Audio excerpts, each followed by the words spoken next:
ശ്രീ കായ്മഠം അഭിലാഷ് നാരായൺജി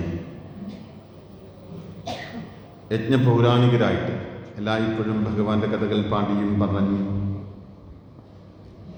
യജ്ഞപൗരാണികരായിട്ട് കഴിഞ്ഞ കുറച്ച് ദിവസങ്ങളായിട്ട് നിങ്ങളുടെ മുമ്പിൽ ശ്രുതിസുഭഗമായിട്ട് ഭഗവാന്റെ കഥകൾ പാടിത്തരുന്ന പറഞ്ഞു തരുന്ന പ്രിയ ആത്മബന്ധുക്കൾ ശ്രീ തെക്കുംഭാഗം പ്രദീപ്, ശ്രീ മാറനാട് അഭിലാഷ്, ശ്രീ കല്ലട സ്വാതി രാജേന്ദ്രൻപിള്ള എൻ്റെ അനുജൻ കൂടിയാണ്. തബല ശ്രീ പദ്ധാരം സുനിൽ, ശ്രീ വള്ളിക്കുന്നം രാധാകൃഷ്ണൻ, ഇതൊക്കെ ഇവിടെയുണ്ട്.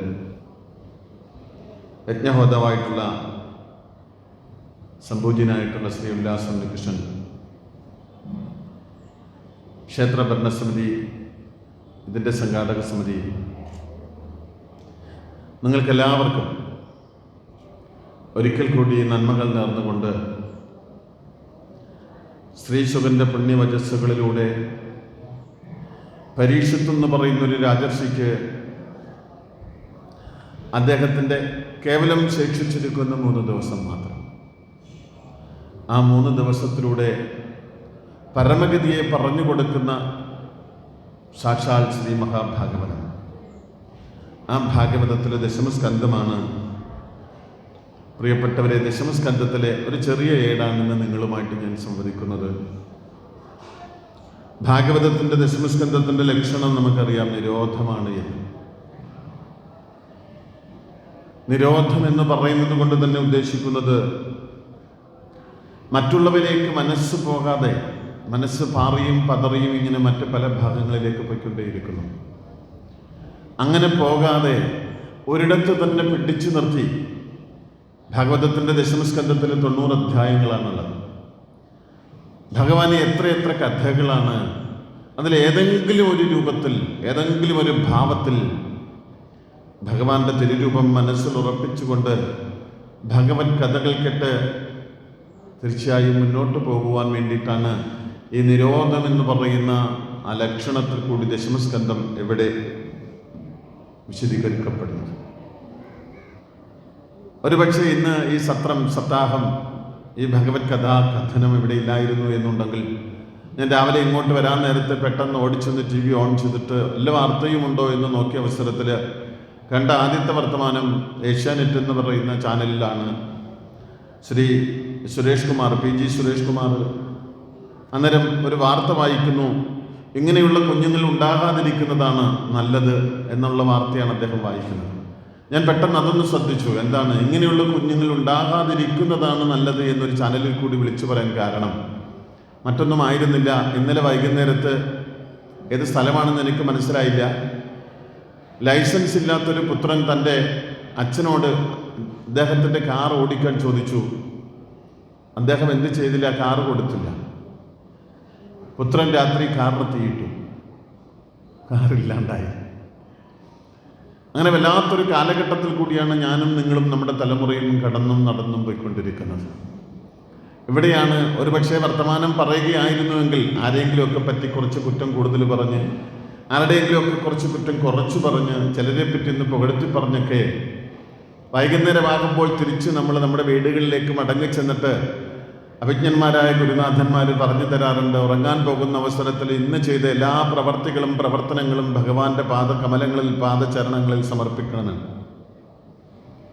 ഓരോ ദിവസവും നമ്മൾ ഭഗവാന് കായേന വാച മനസാ ഇന്ദ്രിയർവ ബുദ്ധ്യാത്മനാവ പ്രകൃതേ സ്വഭാവാ കരോമി യദ്യത് സകലം പരസ്മൈ നാരായണ തേ പാദകമലേ സമർപ്പയാമി.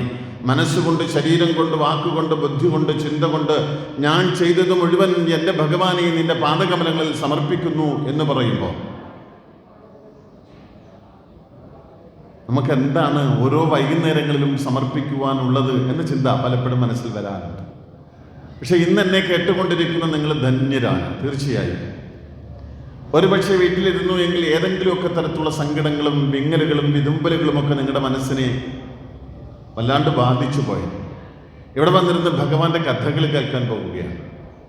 ആ ഭഗവത് കഥാകഥനങ്ങൾ കേട്ടിട്ട് ഇന്ന് വൈകുന്നേരത്ത് നിങ്ങൾ രാത്രിയിൽ ഉറങ്ങാൻ ചെന്ന് കിടക്കുന്ന അവസരത്തിൽ ഭഗവാനോട് പറയുന്നു, ഭഗവാനെ ധന്യോസ്മി, ഞാനിന്ന് ധന്യനായി, നിന്റെ കഥകൾ കേട്ടല്ലോ, അതുകൊണ്ട് ഞാനിന്ന് ധന്യനായി എന്നുള്ള ഭാവത്തോട് നിങ്ങൾ ചെന്ന് കിടന്നുറങ്ങുമ്പോൾ എനിക്കൊന്ന് മാത്രമേ പറയാനുള്ളൂ. കാലം കുറച്ച് കഴിയുന്ന അവസരത്തിൽ നിങ്ങളുടെ കൂടെ ഇപ്പം നടക്കുന്ന ആൾക്കൂട്ടങ്ങൾ ആരും തന്നെ നിങ്ങളോടൊപ്പം ഉണ്ടാവില്ല, ആരും ഉണ്ടാവില്ല. ഞാനിത് പറയാൻ കാരണം, കഴിഞ്ഞ ലോകസഭാ ഇലക്ഷന്, പാർലമെന്റ് തെരഞ്ഞെടുപ്പിന് 70-75 വയസ്സ് കഴിഞ്ഞ എഴുന്നേറ്റ് നടക്കാൻ വയ്യാത്ത അച്ഛനമ്മമാരെ വീട്ടിൽ ചെന്ന് വോട്ടിടിക്കുവാൻ വേണ്ടിയിട്ട് കുറച്ച് ഉദ്യോഗസ്ഥർ പോയി. ആ കൂട്ടത്തിൽ എൻ്റെയും 2-3 സുഹൃത്തുക്കളുണ്ടായിരുന്നു. ഓരോ ദിവസവും വൈകുന്നേരത്ത് ഞാൻ അവരെ വിളിച്ച് ചോദിക്കും, എങ്ങനെയായിരുന്നു അവസ്ഥ? വളരെ സങ്കടത്തോടു കൂടി അവരെന്നോട് പറഞ്ഞു, പ്രിയപ്പെട്ട രാജൻ സാർ, വിവരണാതീതമാണ്, പറയാൻ സാധിക്കുന്നില്ല. ഒരു കാലഘട്ടം ഒരു സമൂഹത്തിൻ്റെ, ഒരു സമാജത്തിൻ്റെ, ഒരു നാടിൻ്റെ പ്രമുഖരായി നടന്ന പലരും ആ വീട്ടിൽ എല്ലാവരാലും ഉപേക്ഷിക്കപ്പെട്ട് കേവലം ഒരു വേലക്കാരി വരുന്നത് നോക്കിക്കൊണ്ടിരിക്കുന്ന ദിവസം ഞങ്ങൾ കണ്ടു. ഒരു വീട്ടിൽ തന്നെ കയറി ചെല്ലുന്ന അവസരത്തിൽ മകനും മരുമകളും ജോലിക്കാരായതുകൊണ്ട് അവർ രണ്ടുപേരും വീട് പൂട്ടി പുറത്തു പോയി കഴിഞ്ഞു. വേലക്കാരി അമ്മ വന്നതിന് ശേഷം വേണം ആ വീട്ടിലെ മുത്തച്ഛനെ അല്ലെങ്കിൽ അച്ഛനെ ഒന്ന് ആ റൂം ഒന്ന് വൃത്തിയാക്കാൻ. വേലക്കാരി അന്ന് രാവിലെ വന്നതുമില്ല. 11 11:30 12 മണിക്ക് വേലക്കാരി വന്നപ്പോഴത്തേക്ക് ആ മുറി വല്ലാണ്ട് ഭാവത്തിലായിട്ടുണ്ടായിരുന്നു. എഴുന്നേറ്റ് നിൽക്കുവാൻ പോലും സാധിക്കാത്ത അത്ര തരത്തിൽ ആ മുറി മലീമസമായിരുന്നു. ആ സമയത്തൊക്കെ ഒരുപക്ഷെ ആ കിടക്കയിൽ കിടന്ന് അദ്ദേഹം ചിന്തിക്കുന്നുണ്ടായിരിക്കാം, എനിക്കാവുന്ന കാലഘട്ടം മുഴുവൻ കൊണ്ടുകൂടി നടന്നപ്പോൾ എന്നോടൊപ്പം എല്ലാവരും ഉണ്ടായിരുന്നു എന്ന് ഞാൻ അഹങ്കരിച്ചപ്പോൾ അന്നൊരു പക്ഷേ ഭഗവാന്റെ പേര് പറഞ്ഞ നാരായണ, ഭഗവാനെ നാരായണ എന്ന് ആ ഭഗവാന്റെ പേര് പറഞ്ഞ് ഒരു തവണയെങ്കിലും വിളിച്ചിരുന്നു എങ്കിൽ, ആ ഭഗവൻ നാമങ്ങൾ ഞാൻ ജപിച്ചിരുന്നു എങ്കിൽ, ഭഗവാന്റെ സാരസ്യവും കഥകളും ഞാൻ അറിഞ്ഞിരുന്നു എങ്കിൽ എന്ന് അപ്പോൾ അദ്ദേഹം സങ്കടപ്പെടുന്നുണ്ടാവാം. തീർച്ചയായും അങ്ങനെയുള്ളൊരവസ്ഥകളൊന്നും നമുക്ക് വരരുതെന്ന്, അനായാസേന മരണം വിനാ ദൈന്യേന ജീവിതം, എൻ്റെ ഭഗവാനെ അല്പമെങ്കിലും കാരുണ്യമുണ്ട് എന്നുണ്ടെങ്കിൽ ഒരുപാട് കഷ്ടപ്പെടുത്തരുത്. അങ്ങനെ പ്രാർത്ഥിച്ചുകൊണ്ട് തന്നെയാണ് നമ്മൾ ഓരോരുത്തരും മുന്നോട്ട് പോകേണ്ടുന്നത്. കാരണം വർത്തമാന കാലം കെട്ടതാണ് എന്നുള്ളത് കൊണ്ട് തന്നെയാണ് ഞാൻ നിങ്ങളോട് ഇങ്ങനെ പറഞ്ഞുകൊണ്ട് ഇത് തുടങ്ങുന്നത്. ഞാൻ നേരത്തെ പറഞ്ഞു, ദശമസ്കന്ധത്തിൽ മനസ്സിനെ അടക്കി ഭഗവാന്റെ കഥകൾ കേട്ടുകൊണ്ട് ഭഗവാനിലേക്ക് എത്തുക. ആരാണ് കൃഷ്ണൻ എന്ന് ചോദിച്ചാൽ, കർഷയതീതി കൃഷ്ണ, ആകർഷിക്കുന്നവൻ കൃഷ്ണൻ. ഒരുപക്ഷെ നമുക്കൊക്കെ ഏറ്റവും പ്രിയപ്പെട്ടവരായിരിക്കും കൃഷ്ണൻ. കൃഷ്ണന്റെ പര്യായ പദങ്ങളാണ് ഞാനും നിങ്ങളുമൊക്കെ നമ്മുടെ വീട്ടിലെ കുഞ്ഞുങ്ങൾക്ക് പേരായി സമർപ്പിക്കപ്പെട്ടിട്ടുള്ളത്. ഒന്നുകിൽ കണ്ണൻ, അല്ലെങ്കിൽ ഉണ്ണി, ഗോവിന്ദൻ, ഹരി, മുരളി, ഇങ്ങനെയുള്ള പേരുകളായിരുന്നു ഒരു കാലഘട്ടത്തിൽ നമ്മുടെ കുഞ്ഞുങ്ങൾക്ക് സമർപ്പിക്കപ്പെട്ടിട്ടുള്ളത്. ഇപ്പോൾ എനിക്ക് സങ്കടമുണ്ട്. ശ്രീ അഭിലാഷ്ജി പറഞ്ഞതുപോലെ ഞാനൊരു ഹയർ സെക്കൻഡറി മാഷായിരുന്നു. ഇപ്പോൾ ചില കുട്ടികളുടെ പേരുമായിട്ട് ചില കുട്ടികൾ വരുന്ന അവസരത്തിൽ ഈ കുഞ്ഞുങ്ങളോട് ഇത്രയും വൈരാഗ്യം ഇവരുടെ അച്ഛനും അമ്മയ്ക്കും വേണമായിരുന്നു എന്ന് ചിന്തിച്ചു പോകുന്ന ചില പേരുകൾ ഇട്ടുകൊടുത്ത് വിടുന്നത് കാണുമ്പോൾ സങ്കടം വരാറുണ്ട്. തമാശക്കാണെങ്കിലും ഞാൻ പറയുന്ന 2-3 പേര് നിങ്ങൾ കേട്ടിട്ടുള്ളതാണ്. ഒരു ബോധവൽക്കരണം കൂടിയാണ്. ഈ സത്രം എന്ന് പറയുമ്പോൾ ജ്ഞാനയജ്ഞം കൂടി ആയതുകൊണ്ടാണ് ഞാൻ വിഷയം ഒരുപാട് വ്യതിചലിച്ചു പോകാതെ എങ്കിലും കുറച്ച് കാര്യങ്ങൾ നമ്മൾ മനസ്സിലാക്കണമെന്ന് ചിന്തിക്കുന്നത്. എൻ്റെ നാട്ടിൽ 3 കുട്ടികളുണ്ട്. മൂത്തവൻ ജീവൻ, രണ്ടാമത്തവൻ പ്രാണൻ, മൂന്നാമത്തവൻ ആത്മാവ്.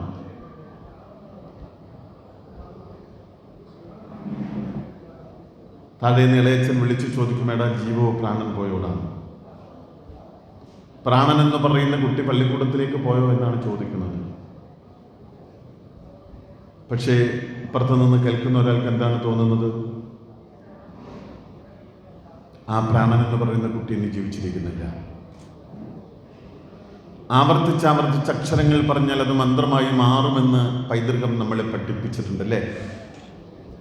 രത്നാകരൻ എന്ന് പറയുന്ന ഒരു കാട്ടാളൻ മരാമര, രാമ എന്ന് പറയുന്ന 2 അക്ഷരം പോലും ഉച്ചരിക്കുവാൻ സാധിക്കാതെ മരാമര എന്ന് പറഞ്ഞ് ആ ഋഷിതുല്യനായി കടന്നുപോയി എങ്കിൽ നമ്മുടെ കുഞ്ഞുങ്ങളുടെ ഓരോരുത്തരുടെയും പേരുകൾ നമ്മൾ ഇടുന്നതിലൂടെ അത് മന്ത്രാക്ഷരങ്ങൾ സ്മരിക്കപ്പെടുമ്പോൾ ഒരുപക്ഷെ അത് നമുക്കും മോക്ഷദായകമായി ഭവിക്കുമെന്ന് അജാമിള മോക്ഷത്തിലൂടെ ഭാഗവതം നമ്മുടെ മുമ്പിൽ കാഴ്ചവെക്കുമ്പോൾ, പറഞ്ഞു തരുമ്പോൾ നമ്മൾ എത്രയോ വ്യതിചലിച്ച പിറകോട്ട് മാറി നടക്കുകയാണ്.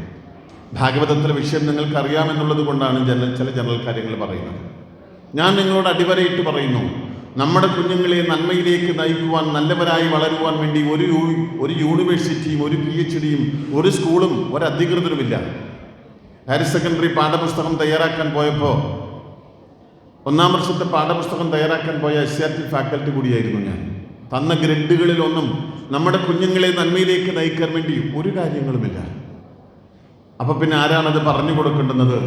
നമ്മുടെ കുഞ്ഞുങ്ങളെ, നമ്മുടെ കുട്ടികളെ നന്മയിലേക്ക് നയിക്കണമെന്നുണ്ടെങ്കിൽ അത് നമ്മൾ ഓരോരുത്തരും പറഞ്ഞു കൊടുക്കണം. പോട്ടെ, ആർക്കാണ് കൃഷ്ണനെ ഇഷ്ടമില്ലാത്തത്? അനവധി കഥകൾ നമ്മൾ കേട്ടു, ഭഗവാന്റെ കഥകൾ കേട്ടു, കണ്ടു, പറഞ്ഞു, അനുഭവിച്ചു.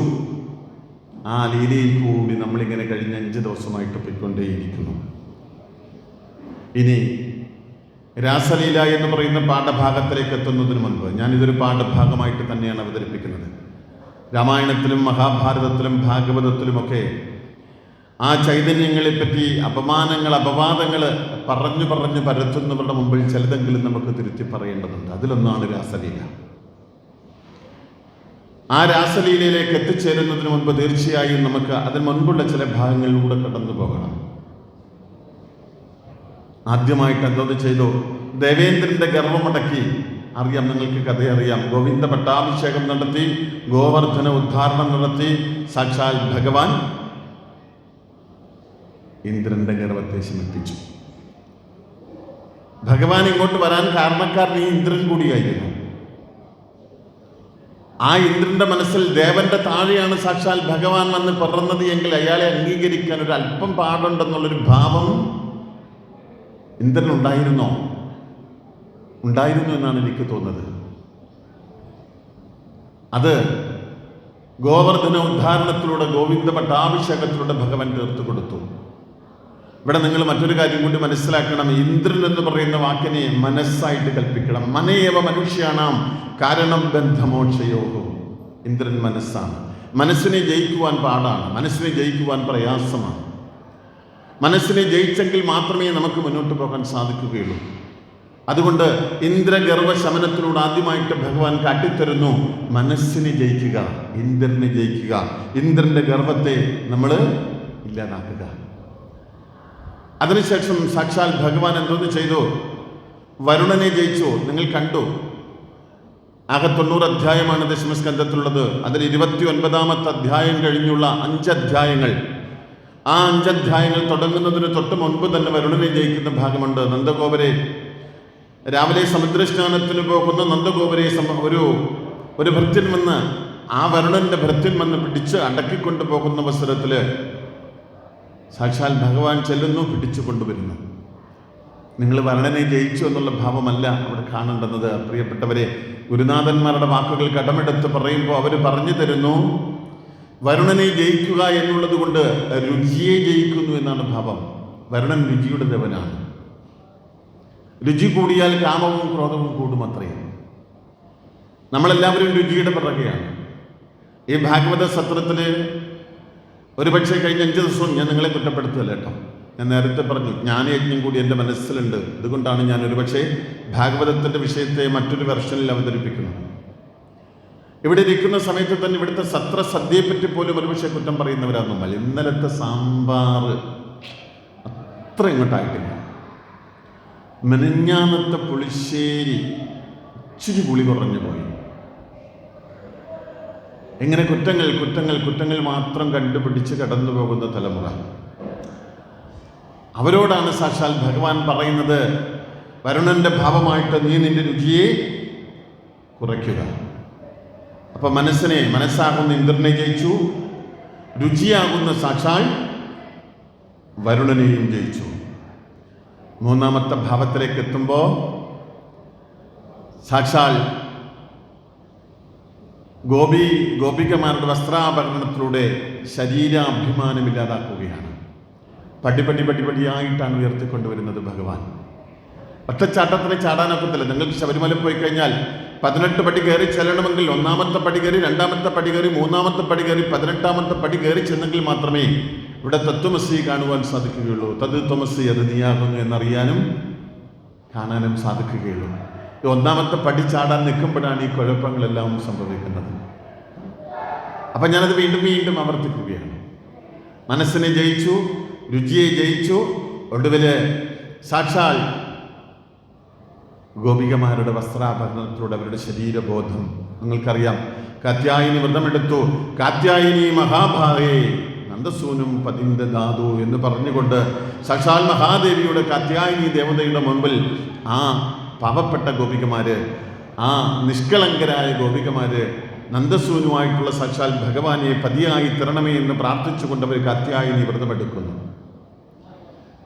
അവർ കാത്യായനി വ്രതമെടുക്കുന്ന അവസരത്തില് വ്രതാവസാനത്തില് അതിന്റെ ദീക്ഷ സ്വീകരിച്ചതിന്റെ അവസാനത്തിൽ പാരണ വീട്ടേണ്ടുന്ന സമയത്താണ് അവരെന്തോന്ന് ചെയ്യുന്നത്? കല്ലടയാറ്റിന്റെ ഈ കുന്നത്തൂരാണെന്നോ കല്ലടയാറെന്നോ പറയുന്ന ഇതിന്റെ തലത്തിലിരുന്ന് നമ്മൾ ഭഗവത് കഥകൾ കേൾക്കുന്നത് പോലെ അങ്ങ് കാളന്തി ആറ്റിന്റെ തീരത്തില്, കാളന്തി ആറ്റിന്റെ കരയില് ഉള്ള വസ്ത്രാഞ്ചലങ്ങൾ മുഴുവൻ വസ്ത്രാഞ്ചലങ്ങളും അഴിച്ച് കരയിൽ വെച്ചിട്ട് വിവസ്ത്രകളായി കൊണ്ടുവരെന്ത് ചെയ്യുന്നു? നേരെ ആറ്റിലേക്ക് ഇറങ്ങുകയാണ്. ധർമ്മമല്ല അത് ധർമ്മമല്ല, അധർമ്മമാണ്. ഭഗവാൻ അവിടത്തേക്ക് ഓടിച്ചെല്ലുകയാണ്. അവരുടെ എല്ലാ വസ്ത്രങ്ങളും വലിച്ചു വാരി എടുത്തുകൊണ്ട് അടുത്തുള്ള കടമ്പ വൃക്ഷത്തിന്റെ മുകളിൽ കയറിയിരിക്കുന്നു. മുകളിൽ കയറി ഇരുന്നിട്ട് പറഞ്ഞു, എന്താ ഈ കാണിക്കുക? ഇത് പൊതുനിരത്താണ്. ഈ പൊതുനിരത്തിൽ ഇങ്ങനെ പരസ്യമായിട്ട് നിന്ന് കുളിക്കുകയാണോ വ്രതാചരണത്തിന്റെ ഭാഗം? അതാണോ അതിന്റെ ഭാഗം? അതാണോ അതിന്റെ രീതി? പാവം ഗോപികമാര് പറയുന്നു, പ്രഭോ, ഞങ്ങൾക്ക് അങ്ങനൊന്നും അറിയില്ല, ഞങ്ങൾക്കതൊന്നും അറിയില്ല. മനസ്സിലെല്ലായ്പ്പോഴും കണ്ണാ നിന്റെ രൂപം മാത്രം, കണ്ണാ നിന്റെ നാരായണ നാമം. ആയിന്ദ്രിക്കുന്ന പാടമില്ല. നാരായണ നാമം പാടുവാനല്ലെങ്കിൽ നാവെനിക്കെന്തിനു കണ്ണാ, നാരായണ നിന്റെ നാമം കേൾക്കുവാനല്ലെങ്കിൽ ഈ കാതെനിക്കെന്തിനു കണ്ണാ. അവരുടെ ഭാവം അത് മാത്രമായിരുന്നു. അവരന്നേരവും അമ്മ മഹാമായി വിളിച്ചു പ്രാർത്ഥിച്ചു, അമ്മയെ കാത്യായനി ദേവി മഹാഭാഗേ നന്ദസൂനും പതിന്ദധാതു, നന്ദന്റെ സൂനുവായിട്ടുള്ള സാക്ഷാൽ ഭഗവാനെ ഞങ്ങൾക്ക് പതിയായിട്ട് ഭർത്താവായി ലഭിക്കണമേ. ഒടുവിൽ അവരോട് പറയുന്നു, അതെ, ശരീര അഭിമാനം ത്യജിക്കുവാൻ വേണ്ടി 2 കൈകളും എടുത്തന്നെ കൂപ്പിക്കൊള്ളൂ എന്ന് പറഞ്ഞ് പത്നിക്ക് പുടവ കൊടുക്കുന്നത് പോലെ ഭഗവാൻ അവർക്ക് പുടവ കൊടുത്തു. പറയാറുണ്ട്, സാധാരണ ആശ്രമങ്ങളിലേക്കൊക്കെ പോകുന്ന അവസരത്തിൽ സന്യസ്തനായിട്ടുള്ള ശിഷ്യൻ ആ വസ്ത്രം കൊടുക്കുന്നതിന് തൊട്ട് മുൻപ്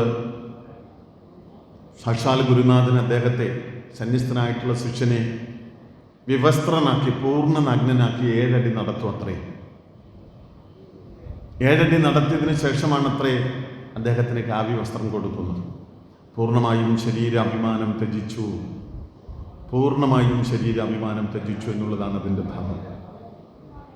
അങ്ങനെ വിവസ്ത്രകളായിട്ടുള്ള അവരോട് അവരുടെ ശരീരാഭിമാനം ത്യജിപ്പിച്ചിട്ട് ഇല്ലാതാക്കിയിട്ട് ഭഗവാൻ പറഞ്ഞു, വരാൻ പോകുന്ന ശരത്കാല സന്ധ്യയിൽ നിങ്ങളോടൊപ്പം ഞാനുണ്ടാവും. പ്രിയപ്പെട്ടവരെ, ഇനിയാണ് നമുക്ക് രാസക്രീഡയിലേക്ക് വരേണ്ടുന്നത്. ഇത്രയും കാര്യങ്ങൾ നമ്മുടെ മനസ്സിനകത്തൊന്ന് സ്ഥാപിക്കും. എല്ലാം കഴിഞ്ഞു. ഇനിയാണ് നമുക്ക് രാസക്രീഡയിലേക്ക് വരേണ്ടുന്നത്. ശുദ്ധഹൃദയമില്ല എന്നുണ്ടെങ്കിൽ ഞാൻ പറയുന്നത് മുഴുവൻ നിങ്ങൾ തെറ്റിദ്ധരിക്കപ്പെടും. ഞാൻ ആരെയും കുറ്റം പറയുകയല്ല. അമ്പലപ്പറമ്പിൽ ചെന്നിട്ട് അമ്പലത്തിൻ്റെ പുറത്ത് വച്ചിരിക്കുന്നതായ വിഗ്രഹ രൂപങ്ങൾ കണ്ടിട്ട് അവിടെ മുഴുവൻ നഗ്നരൂപങ്ങളാണ് കോറി വച്ചിരിക്കുന്നത് പറഞ്ഞതും കേരളത്തിലൊരു അന്നത്തെ ദേവസ്വം ബോർഡ് വകുപ്പ് മന്ത്രിയാണ്. അമ്പലത്തിന് മുമ്പിലിരിക്കുന്ന രൂപങ്ങൾ കണ്ടിട്ട് അതിൻ്റെയും നഗ്നത കാണാനും ആസ്വദിക്കുവാനുമാണ് നിങ്ങൾ പോകുന്നത് എന്നുണ്ടെങ്കിൽ തീർച്ചയായും ആ പാത്രത്തിൻ്റെ അടിയിൽ വെച്ചിരുന്നു നിങ്ങൾക്കതേ ആസ്വദിക്കാൻ സാധിക്കുകയുള്ളൂ. ഒരു പക്ഷേ ഞാൻ ഒന്നുകൂടി അടിവരയിട്ട് പറയുന്നു, ഒരു പക്ഷേ ആ ഭാവത്തെയും ആസ്വദിച്ചവര്, അംഗീകരിച്ചവര്, പൂജിച്ചവരായിരുന്നു നമ്മൾ.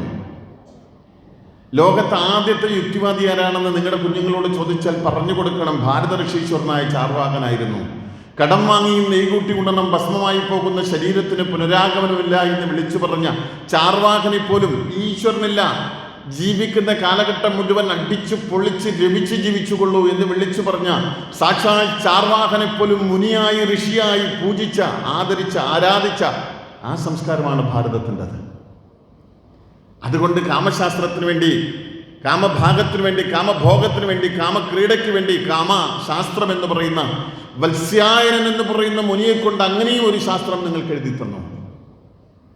മാറ്റി നിർത്തിയില്ല, നമ്മളെ അതിനെയും മാറ്റി നിർത്തിയില്ല. പോട്ടെ, നമ്മുടെ വിഷയം അങ്ങോട്ട് പോകട്ടെ. ഇനിയാണ് നമുക്ക് രാസക്രീഡയിലേക്ക് പോകേണ്ടത്.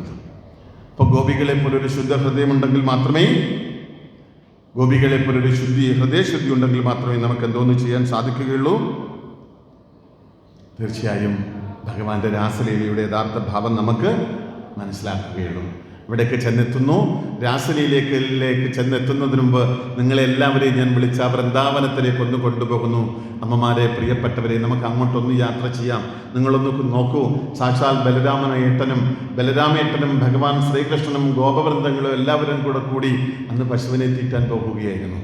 വൃന്ദാവനത്തിൽ നിന്ന് ഒത്തിരി ഒരുപാട് കാതമകലെ അങ്ങനെ പശുവിനെ തീറ്റി ഗോക്കളെ മേയിച്ച് നടക്കുകയാണ്. നിങ്ങളെല്ലാവരും കാണുന്നില്ലേ? സാക്ഷാൽ ഭഗവാനും ബലരാമേട്ടനും ഗോപവൃന്ദങ്ങളും തളർന്നു. ഒരു കാട്ടുവൃക്ഷത്തിൻ്റെ ചുവട്ടിലിരുന്നപ്പോൾ കുറച്ച് ഗോപന്മാർ വന്ന് സാക്ഷാൽ ഭഗവാനോട് പറഞ്ഞു, ഭഗവാനെ വല്ലാണ്ട് വിശക്കുന്നുണ്ട് കണ്ണാ, രാവിലെ ഇറങ്ങിയതല്ലേ, കൊണ്ടുവന്നതെല്ലാം തീർന്നു, എന്ത് ചെയ്യുക, വെള്ളം പോലും കുടിക്കാൻ കിട്ടുന്നില്ലല്ലോ, എന്താ ചെയ്യുക?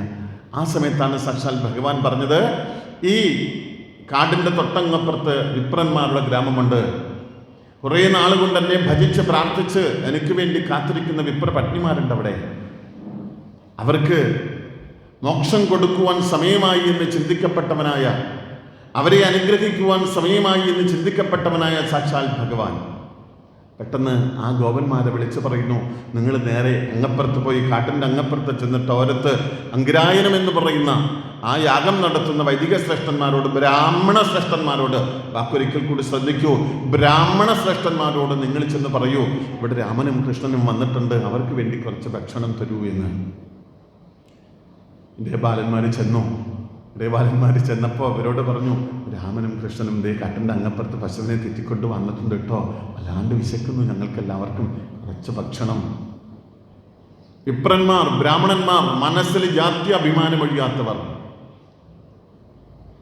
മനസ്സുകൊണ്ട് ചിന്തിച്ചു, പരബ്രഹ്മമാണെങ്കിലും ബ്രാഹ്മണനായി വന്ന് പിറന്നാൽ അംഗീകരിക്കാം, ഇടയനായി കന്നാലിച്ചെറുക്കനായി വന്ന് പിറന്നിട്ട് അവന് വേണ്ടി ഭക്ഷണം തയ്യാറാക്കാനും ഊട്ടാനും ഒന്നും ഞങ്ങളില്ല, മനസ്സില്ല, മൈൻഡ് ചെയ്തില്ല.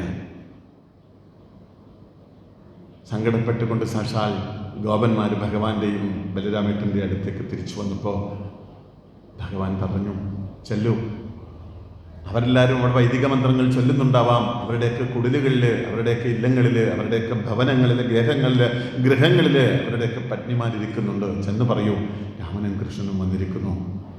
ഭഗവാനെ അറിയണമെങ്കിൽ തെളിഞ്ഞ ഹൃദയത്തോടു കൂടിയിരിക്കുന്നവർക്കേ സാധിക്കുകയുള്ളൂ. നേരെ എവിടേക്ക് പോകുന്നു? ഈ ഗോപകുമാരന്മാർ വിപ്രപത്നിമാരുടെ അടുത്തേക്ക് ചെന്നിട്ട് അവരോട് പറയുന്നു, രാമകൃഷ്ണന്മാർ വന്നിട്ടുണ്ട്, വിശക്കുന്നു, കഴിക്കാൻ. കേട്ട പാതി കേൾക്കാത്ത പാതി എല്ലാം കുട്ടിപ്പിടിച്ചുകൊണ്ട് ഓടിയവർ വിപ്രപത്നിമാർക്ക് അനുഗ്രഹം കൊടുക്കുന്നു. ഞാൻ കഥയിലേക്ക് കൂടുതൽ പറയുന്നില്ല. അവിടെ എന്താ നശിപ്പിച്ചത്? ജാത്യഭിമാനം. ഞാൻ ഇന്ന ജാതിയിൽ പിറന്നവനാണെന്ന് എന്ന അഭിമാനം. ഞാൻ നിങ്ങളോട് ചില കാര്യങ്ങൾ കൂടി പറയേണ്ടതുണ്ട്. നമ്മുടെ നാട്ടിൽ ഈ സവർണ അവർണ ഭേദം സൃഷ്ടിച്ച് സവർണനോട് വീറും അവർണനോട് കൂറും പ്രഖ്യാപിക്കുന്ന ഒരു വർത്തമാന കാലത്താണ് ഞാനും നിങ്ങളും ജീവിക്കുന്നത്. ഞാൻ നിങ്ങളോട് വീണ്ടും അടിവരയിട്ട് ഉറപ്പിച്ച് പറയുന്നു, ഞാൻ ഹയർ സെക്കൻഡറിയിലെ +1 +2 ക്ലാസ്സുകളിൽ പഠിപ്പിക്കുന്ന അവസരത്തിൽ, എൻ്റെ കുട്ടികളുമായിട്ട് ഞാൻ ഈ വിഷയം ചർച്ച ചെയ്യുന്ന അവസരത്തിൽ, കുട്ടികളുമായിട്ട് പ്രത്യേകിച്ച് ഞാൻ സംസ്കൃതത്തിൻ്റെ മാഷായിരുന്നു. നിങ്ങളൊന്ന് ചിന്തിച്ചു നോക്കൂ, ആരായിരുന്നു സവർണൻ? ഞാൻ രാസലീലയിലേക്ക് എത്തിച്ചേരാം. ആരായിരുന്നു സവർണൻ? നിങ്ങളെ പഠിപ്പിക്കുന്ന ആരാണ്? നിങ്ങൾ ആരാധിക്കുന്ന, നിങ്ങൾ പൂജിക്കുന്ന ആരാണ് നിങ്ങളുടെ കൂട്ടത്തിൽ സവർണനായിട്ടുള്ളത്? സാക്ഷാൽ കൃഷ്ണൻ സവർണനായിരുന്നു. അതർ ബാക്ക്വേർഡ് കമ്മ്യൂണിറ്റി OBC എന്ന് പറയുന്ന സമൂഹത്തിൽ പിറന്ന ആളാണ് ഭഗവാൻ. യാദവന്റെ പുത്രനായിട്ട്.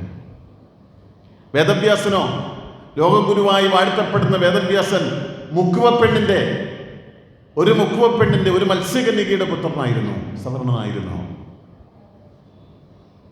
സാക്ഷാൽ യേശുദേവൻ ആശാരിയായിരുന്നു, സവർണനായിരുന്നു. തുഞ്ചത്തു രാമാനുജൻ എഴുത്തച്ഛൻ, ആധുനിക മലയാള ഭാഷയുടെ പിതാവെന്ന് വാഴ്ത്തപ്പെടുന്ന തുഞ്ചത്തു രാമാനുജൻ എഴുത്തച്ഛൻ സമുദായം ഇപ്പോഴും OBC-യാണ്. വിഷയം മാറിപ്പോകുകയല്ല. സനാതന ധർമ്മത്തിന് വേണ്ടിയിട്ട് ഒരു വലിയ പുസ്തകം, ഈ ഒരു ജന്മം കൊണ്ട് വായിച്ചു തീർക്കുവാൻ സാധിക്കാത്ത പുരാണിക് എൻസൈക്ലോപീഡിയ എന്ന് പറയുന്ന ഒരു പുസ്തകം എഴുതി തന്നിട്ടുണ്ട്. ആരാ പുരാണിക് എൻസൈക്ലോപീഡിയ എഴുതിയത്? വെട്ടം മാണി സാറാണ്. ആൾ ക്രിസ്ത്യാനിയാണ്, ജന്മം കൊണ്ടും കർമ്മം കൊണ്ടും. പക്ഷേ സനാതന ഹിന്ദു എന്ന് പറഞ്ഞ് നടക്കുന്ന ഓരോരുത്തർക്കും റെഫറൻസിന് വേണ്ടിയിട്ട് തന്നിരിക്കുന്ന പുസ്തകം എഴുതിയത് വെട്ടം മാണി സാറാണ്. സവർണ ഹിന്ദു ആയിരുന്നു. ഇനി നിങ്ങൾ പറയുന്ന ഹിന്ദു എന്ന് പറയുന്ന ആ തീഷ്ണതയിൽ ജനിച്ചു വളർന്നു ഒറ്റ ആളേ ഉള്ളൂ, അത് സാക്ഷാൽ ശ്രീശങ്കരൻ. ആ ശങ്കരനെയോ സാക്ഷാൽ ബ്രാഹ്മണകുലം അംഗീകരിച്ചുമില്ല. അങ്ങോട്ട് പോകട്ടെ, ഞാൻ അതിനെപ്പറ്റി പറയുന്നില്ല. അപ്പോൾ ഇവരുടെ ജാത്യാഭിമാനം ഇനിയും നിങ്ങൾ പറയരുത് ഞാൻ ഇന്ന ജാതിയിൽ പിറന്നവനായതുകൊണ്ടല്ല. അല്ല അല്ല അല്ല ഭഗവാന്റെ അടുക്കലേക്ക് പോകുന്നതിന് വേണ്ടി നിങ്ങൾക്ക് ജാതി വേണ്ട, മതം വേണ്ട, വർഗം വേണ്ട, വർണ്ണം വേണ്ട, ഒന്നും വേണ്ട. നിങ്ങളുടെ മനസ്സ് ശുദ്ധമായാൽ മാത്രം മതി എന്ന് ആ ജാത്യാഭിമാന തിരസ്കാരത്തിലൂടെ സാക്ഷാൽ ഭഗവാൻ പറഞ്ഞു വെക്കുന്നു. നേരത്തെ ഞാൻ പറഞ്ഞു ഇന്ദ്രഗർഭത്തിലൂടെ ഇന്ദ്രഗർഭത്തിലൂടെ സമ്പത്ത്, അധികാരത്തിന്റെ ഭാവമായിരുന്നു സാക്ഷാൽ ഇന്ദ്രനുണ്ടായിരുന്നത്. ഞാൻ ദേവ ഇന്ദ്രനാണ്. ആ ദേവേന്ദ്രന്റെ ഗർഭം ശമിപ്പിച്ചതോടുകൂടി സമ്പത്തിൻ്റെയും അധികാരത്തിൻ്റെയും ഗർഭവും അവിടെ ഇല്ലാതാക്കി. പിന്നെയോ മൂന്നാമത്തെ ഭാവം രുചിയോടുള്ള ഭാവമായിരുന്നു. ഞാൻ നേരത്തെ പറഞ്ഞു രുചിയോടുള്ള ഭാവവും സാക്ഷാൽ വരുണനെ ഇല്ലാതാക്കിയതുപോലെ അവിടെ അതും ഇല്ലാതാക്കി. അതുകൊണ്ടാണ് പറയാറുള്ളത് ഏകാദശ്യാം നിരാകാരക എന്ന്. ഏകാദശിയിൽ നിരാകാരം അനുഷ്ഠിക്കണമെന്ന് പറയുന്നതിൻ്റെ സാരം വേറൊന്നുമല്ല. രുചിയുടെ പിറകെ നടക്കും തോറും നമുക്ക് കാമവും ക്രോധവും കൂടുമത്രേ. അതുകൊണ്ട് ചില ആശ്രമങ്ങളിലൊക്കെ ഇപ്പോഴും നിങ്ങൾ പോയി ജീവിക്കാൻ തയ്യാറായി കഴിഞ്ഞാൽ പല ദിവസങ്ങളിലും ഉപ്പില്ലാത്ത കഞ്ഞിയാണ്, ഉപ്പ് ചേർക്കാത്ത ഭക്ഷണങ്ങളാണ് ഇപ്പോഴും തരാറുള്ളത്. പോകണം വല്ലപ്പോഴുമൊക്കെ. ചിലടത്തൊക്കെ ചെല്ലുമ്പോൾ നിങ്ങളവിടെ ഭക്ഷണം കഴിക്കുമ്പോൾ നിങ്ങൾക്ക് തോന്നും ഉപ്പ് തീരെയില്ല. ഉപ്പ് അറിഞ്ഞുകൊണ്ട് അവർ ഇടാറില്ല. രുചി കൂടാൻ പാടില്ല. കാരണം ഭഗവാനെ തേടി നടക്കുന്നവർക്ക് ഒരിക്കലും ആ രുചിയല്ല വേണ്ടുന്നത്. പിന്നെ നമുക്ക് വേണ്ടുന്നത് ഭഗവത് രുചിയാണ്. ഭഗവാനെ ജയിക്കണം, കാമത്തെ ജയിക്കുവാൻ രുചിയെ ജയിക്കണമെന്ന് പറഞ്ഞുകൊണ്ട് ഇനി നമുക്ക് വളരെ പതിയെ രാസക്രീഡയിലേക്ക് പോകാം. പ്രിയപ്പെട്ടവരെ, ഞാൻ പറഞ്ഞു 90 അധ്യായങ്ങളുള്ളതിൽ 29ാമത്തെ അധ്യായം കഴിഞ്ഞ് വരുന്ന 5 അധ്യായങ്ങളിലാണ് രാസപഞ്ചാധ്യായി എന്ന് പറയുന്ന രാസക്രീഡ ഭഗവാന്റെ വർണ്ണിച്ചിട്ടുള്ളത്. ഈ രാസക്രീഡയെ പറ്റി നേരത്തെ എന്നിവിടേക്ക് ക്ഷണിച്ചുകൊണ്ട് ശ്രീ അഭിലാഷ്ജി പറയുകയുണ്ടായി. ഭാഗവതത്തിൻ്റെ പ്രാണനാണ്, എസൻസ് ഓഫ് ഭാഗവത എന്നാണ് പറയാറുള്ളത്. പഞ്ചപ്രാണന്മാരുണ്ട്, പ്രാണാപാന വ്യാന ഉദാന സമാനന്മാർ. ഈ പഞ്ചപ്രാണന്മാരെ സ്വീകരിക്കുന്നത് പോലെയാണ് യഥാർത്ഥത്തിൽ രാസപഞ്ചാധ്യായിയെ അഭിജ്ഞന്മാരായ ഗുരുജനങ്ങൾ സ്വീകരിക്കാറുള്ളത്. എന്താണ് രാസം? നിങ്ങളൊന്ന് തിരിച്ചറിയേണ്ടതുണ്ട്. ഇവിടെ തൊട്ട് ഭാഗവതത്തെ കുറച്ചെങ്കിലും അറിഞ്ഞവർക്ക് മാത്രമാണ് ഭാഗവതത്തിൽ രാസം മനസ്സിലാക്കാൻ സാധിക്കുന്നത്. എന്താണ് രാസം? രാസം എന്ന് പറയുന്ന വാക്കിനെ നമ്മൾ ഒന്നങ്ങോട്ട് തിരിച്ചിടണം. രസത്തിൻ്റെ ഭാവമാണ് രാസം. നമ്മളൊക്കെ രസത്തിൻ്റെ പിറകിലല്ലേ പാടുന്നത്, പറയുന്നത്, കേൾക്കുന്നത്, കുടിക്കുന്നത്, വർത്തമാനം പറയുന്നത്, യാത്ര ചെയ്യുന്നതൊക്കെ രസത്തിന് വേണ്ടിയാണ്. പല കുട്ടികളും ചിലരൊക്കെ ഇപ്പോഴും പറയാറുണ്ട് ഒരു രസവുമില്ല. ഇന്നൊരു രസവുമില്ല എന്ന് പറയുക. എന്താണ് രാസമെന്നറിയാതെ മറ്റേതൊക്കെയോ രസത്തിൻ്റെ പുറകിൽ. അഭിജ്ഞനായിട്ടുള്ള ഹരിഗോവിന്ദൻജി പറയാറുണ്ട്, ഈ ഒട്ടകം മുൾച്ചെടി തിന്നാറുണ്ടത്രേ. ഒട്ടകം മുൾച്ചെടി തിന്നുന്ന അവസരത്തിൽ ഈ മുൾച്ചെടി ഇങ്ങനെ കവർന്നെടുത്ത് തിന്നുന്ന അവസരത്തിൽ ആ മുള്ളു കൊണ്ട് അതിൻ്റെ വായ മുഴുവൻ മുറുകയും വായിലെ ചോര കലർന്ന് മുൾച്ചെടി ഉള്ളിലേക്ക് പോവുകയും ചെയ്യും. ഒട്ടകത്തിൻ്റെ തോന്നല് മുൾച്ചെടിയുടെ രുചിയാണ് ചോരയുടെ രുചി എന്നല്ല. വർത്തമാനകാലത്തിലെ രസം ഇതുപോലെയാണ് നമ്മൾ ഓരോരുത്തരും അനുഭവിച്ചു കൊണ്ടിരിക്കുന്നത്. എന്ന് വെച്ചാൽ നമ്മൾ ഓരോരുത്തരും നമ്മുടെ ഉള്ളിലെ സത്തയെ, നമ്മുടെ ഉള്ളിലെ ഉണ്മയെ, നമ്മുടെ ഉള്ളിലെ നന്മയെ, നമ്മുടെ ഉള്ളിലെ വെന്മയെ നമ്മൾ എന്ത് ചെയ്യുന്നു? ഏതൊക്കെയോ തരത്തിലുള്ള രസമായി നമ്മൾ ഉള്ളിലേക്ക് ഭോഗിച്ചുകൊണ്ട് പോയിക്കൊണ്ടേയിരിക്കുന്നു. അതുകൊണ്ട് എന്തോന്ന് ചെയ്യുക? ഇവിടെ പറഞ്ഞ ആ രസമല്ല, ഭഗവാനെ പറ്റിയുള്ള രസമാണ്, ഭഗവാനിലേക്കുള്ള രസമാണ്. രസത്തെ നിങ്ങൾ നെഗറ്റീവായിട്ടും പോസിറ്റീവായിട്ടും എടുത്തു കഴിഞ്ഞാൽ, നെഗറ്റീവായിട്ട് പോയാൽ നിങ്ങൾക്ക് മുൾച്ചെടി തിന്ന് ഒട്ടകങ്ങളെ പോലെ മുന്നോട്ട് പോകാൻ സാധിക്കും. അല്ല, പോസിറ്റീവായിട്ടാണ് നിങ്ങൾ ചിന്തിക്കുന്നത് എന്നുണ്ടെങ്കിൽ നമുക്ക് ഭഗവാന്റെ രസത്തെപ്പറ്റി പറയാം. ആ ശരത്കാല സുന്ദര രാത്രിയിൽ പക്വമതികളെന്ന് തെളിയിക്കപ്പെട്ടവരായ ഗോപസ്ത്രീകൾ, ഞാൻ നേരത്തെ പലതവണ പറഞ്ഞു, ശരീരാഭിമാനം പൂർണ്ണമായി ത്യജിക്കപ്പെട്ടവർ. നിങ്ങളോട് ആരെങ്കിലും ചോദിച്ചാൽ പറഞ്ഞു കൊടുക്കണം എൻ്റെ കുഞ്ഞുങ്ങൾക്ക്, ശരീരാഭിമാനം പൂർണ്ണമായി ത്യജിക്കപ്പെട്ട നിഷ്കളങ്കരായവർ. അവർക്ക് ഈ അനുഭൂതി, ബ്രഹ്മാനുഭൂതി നൽകണമെന്ന ഭാവത്തോടുകൂടി ഭഗവാൻ അവരെ വിളിച്ചു വരുത്തുകയാണ്. ഉപനിഷത്തിൽ പറയാറുണ്ട്, രസോ വൈ സഖ ഏവായം ലബ്ധ്വാ ആനന്ദീ ഭവതി. സഹയേവ ലബ്ധ, അവൻ തന്നെയാണ് ആനന്ദമായിട്ടുള്ളത്. സഹയേവ രസക, അവൻ തന്നെയാണ് രസമായിട്ടുള്ളത്. ഏവായം ലബ്ധ്വാ, ഇത് ലഭിക്കുകയാണെങ്കിൽ ആനന്ദീ ഭവതി, പരമാനന്ദമുണ്ടാകുമെന്ന് ഉപനിഷത്തുകളിൽ വ്യക്തമായി പറയുന്നുണ്ട്. രസമെന്നാൽ ബ്രഹ്മമെന്നർത്ഥം. ചിന്തിക്കണേ, മറ്റേ രസമല്ലേ, മറ്റേ രസമല്ലേ, മറ്റേ രസമല്ലേ. ഇവിടുത്തെ രസമെന്ന് പറഞ്ഞാൽ രസോ വൈസഹ, രസമെന്നാൽ ബ്രഹ്മമെന്നർത്ഥം. ആ ബ്രഹ്മാനുഭൂതി, ബ്രഹ്മാനന്ദം അവർക്ക് കൊടുക്കണമെന്നുള്ള ആഗ്രഹത്തോടു കൂടി ഭഗവാൻ അവരെ വിളിച്ചു വരുത്തുകയാണ്. ഭഗവാനമിതാ രാത്രി ശരദോദ്ഭുല്ല മല്ലിക വിഷരന്തും മനചക്രേ യോഗമായാമുപാശ്രിത. ഒന്നാമത്തെ ശ്ലോകത്തിൽ തന്നെ വിളിച്ചു പറയുന്നു. ഇനി ചോദ്യം ചോദിച്ചുകൊണ്ട് ഇങ്ങോട്ട് വരരുതേ. യോഗമായാമുപാശ്രിത, ഭഗവാൻ തൻ്റെ യോഗശക്തിയെ, തൻ്റെ മായാശക്തി ഉപയോഗിച്ചുകൊണ്ടാണ് കളി ആരംഭിക്കാൻ പോകുന്നത്. ഇനിയെങ്കിലും ആവശ്യമില്ലാത്ത ചോദ്യങ്ങളുമായി വരരുതേ, വരരുതേ. ഭഗവാൻ അഭിതാരാത്രി ശരദോദ്ഭുല്ല മല്ലിക, ആ മുല്ലപ്പൂക്കളൊക്കെ ഇങ്ങനെ വിടർന്നു നിൽക്കുന്ന ശരത്കാല രാത്രിയില്, ആ ശരത്കാല പൊളിനത്തില് പൂർണ്ണചന്ദ്രൻ അന്തരീക്ഷത്തിൽ ഇങ്ങനെ പ്രകാശിച്ചു നിൽക്കുമ്പോ, അവിടെ യമുനാ നദിയുടെ പൊളിനങ്ങൾ വെള്ളി വെളിച്ചം വീശി ഇങ്ങനെ നിൽക്കുമ്പോ ഭഗവാൻ എന്തോന്ന് ചെയ്യുന്നു?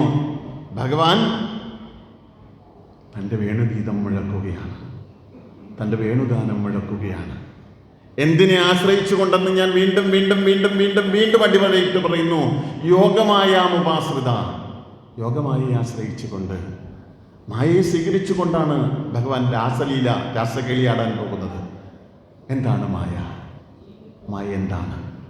യാ നാസ മായ, എന്താണോ ഇല്ലാത്തത് അതിനെയാണ് മായ എന്ന് പറയുന്നത്.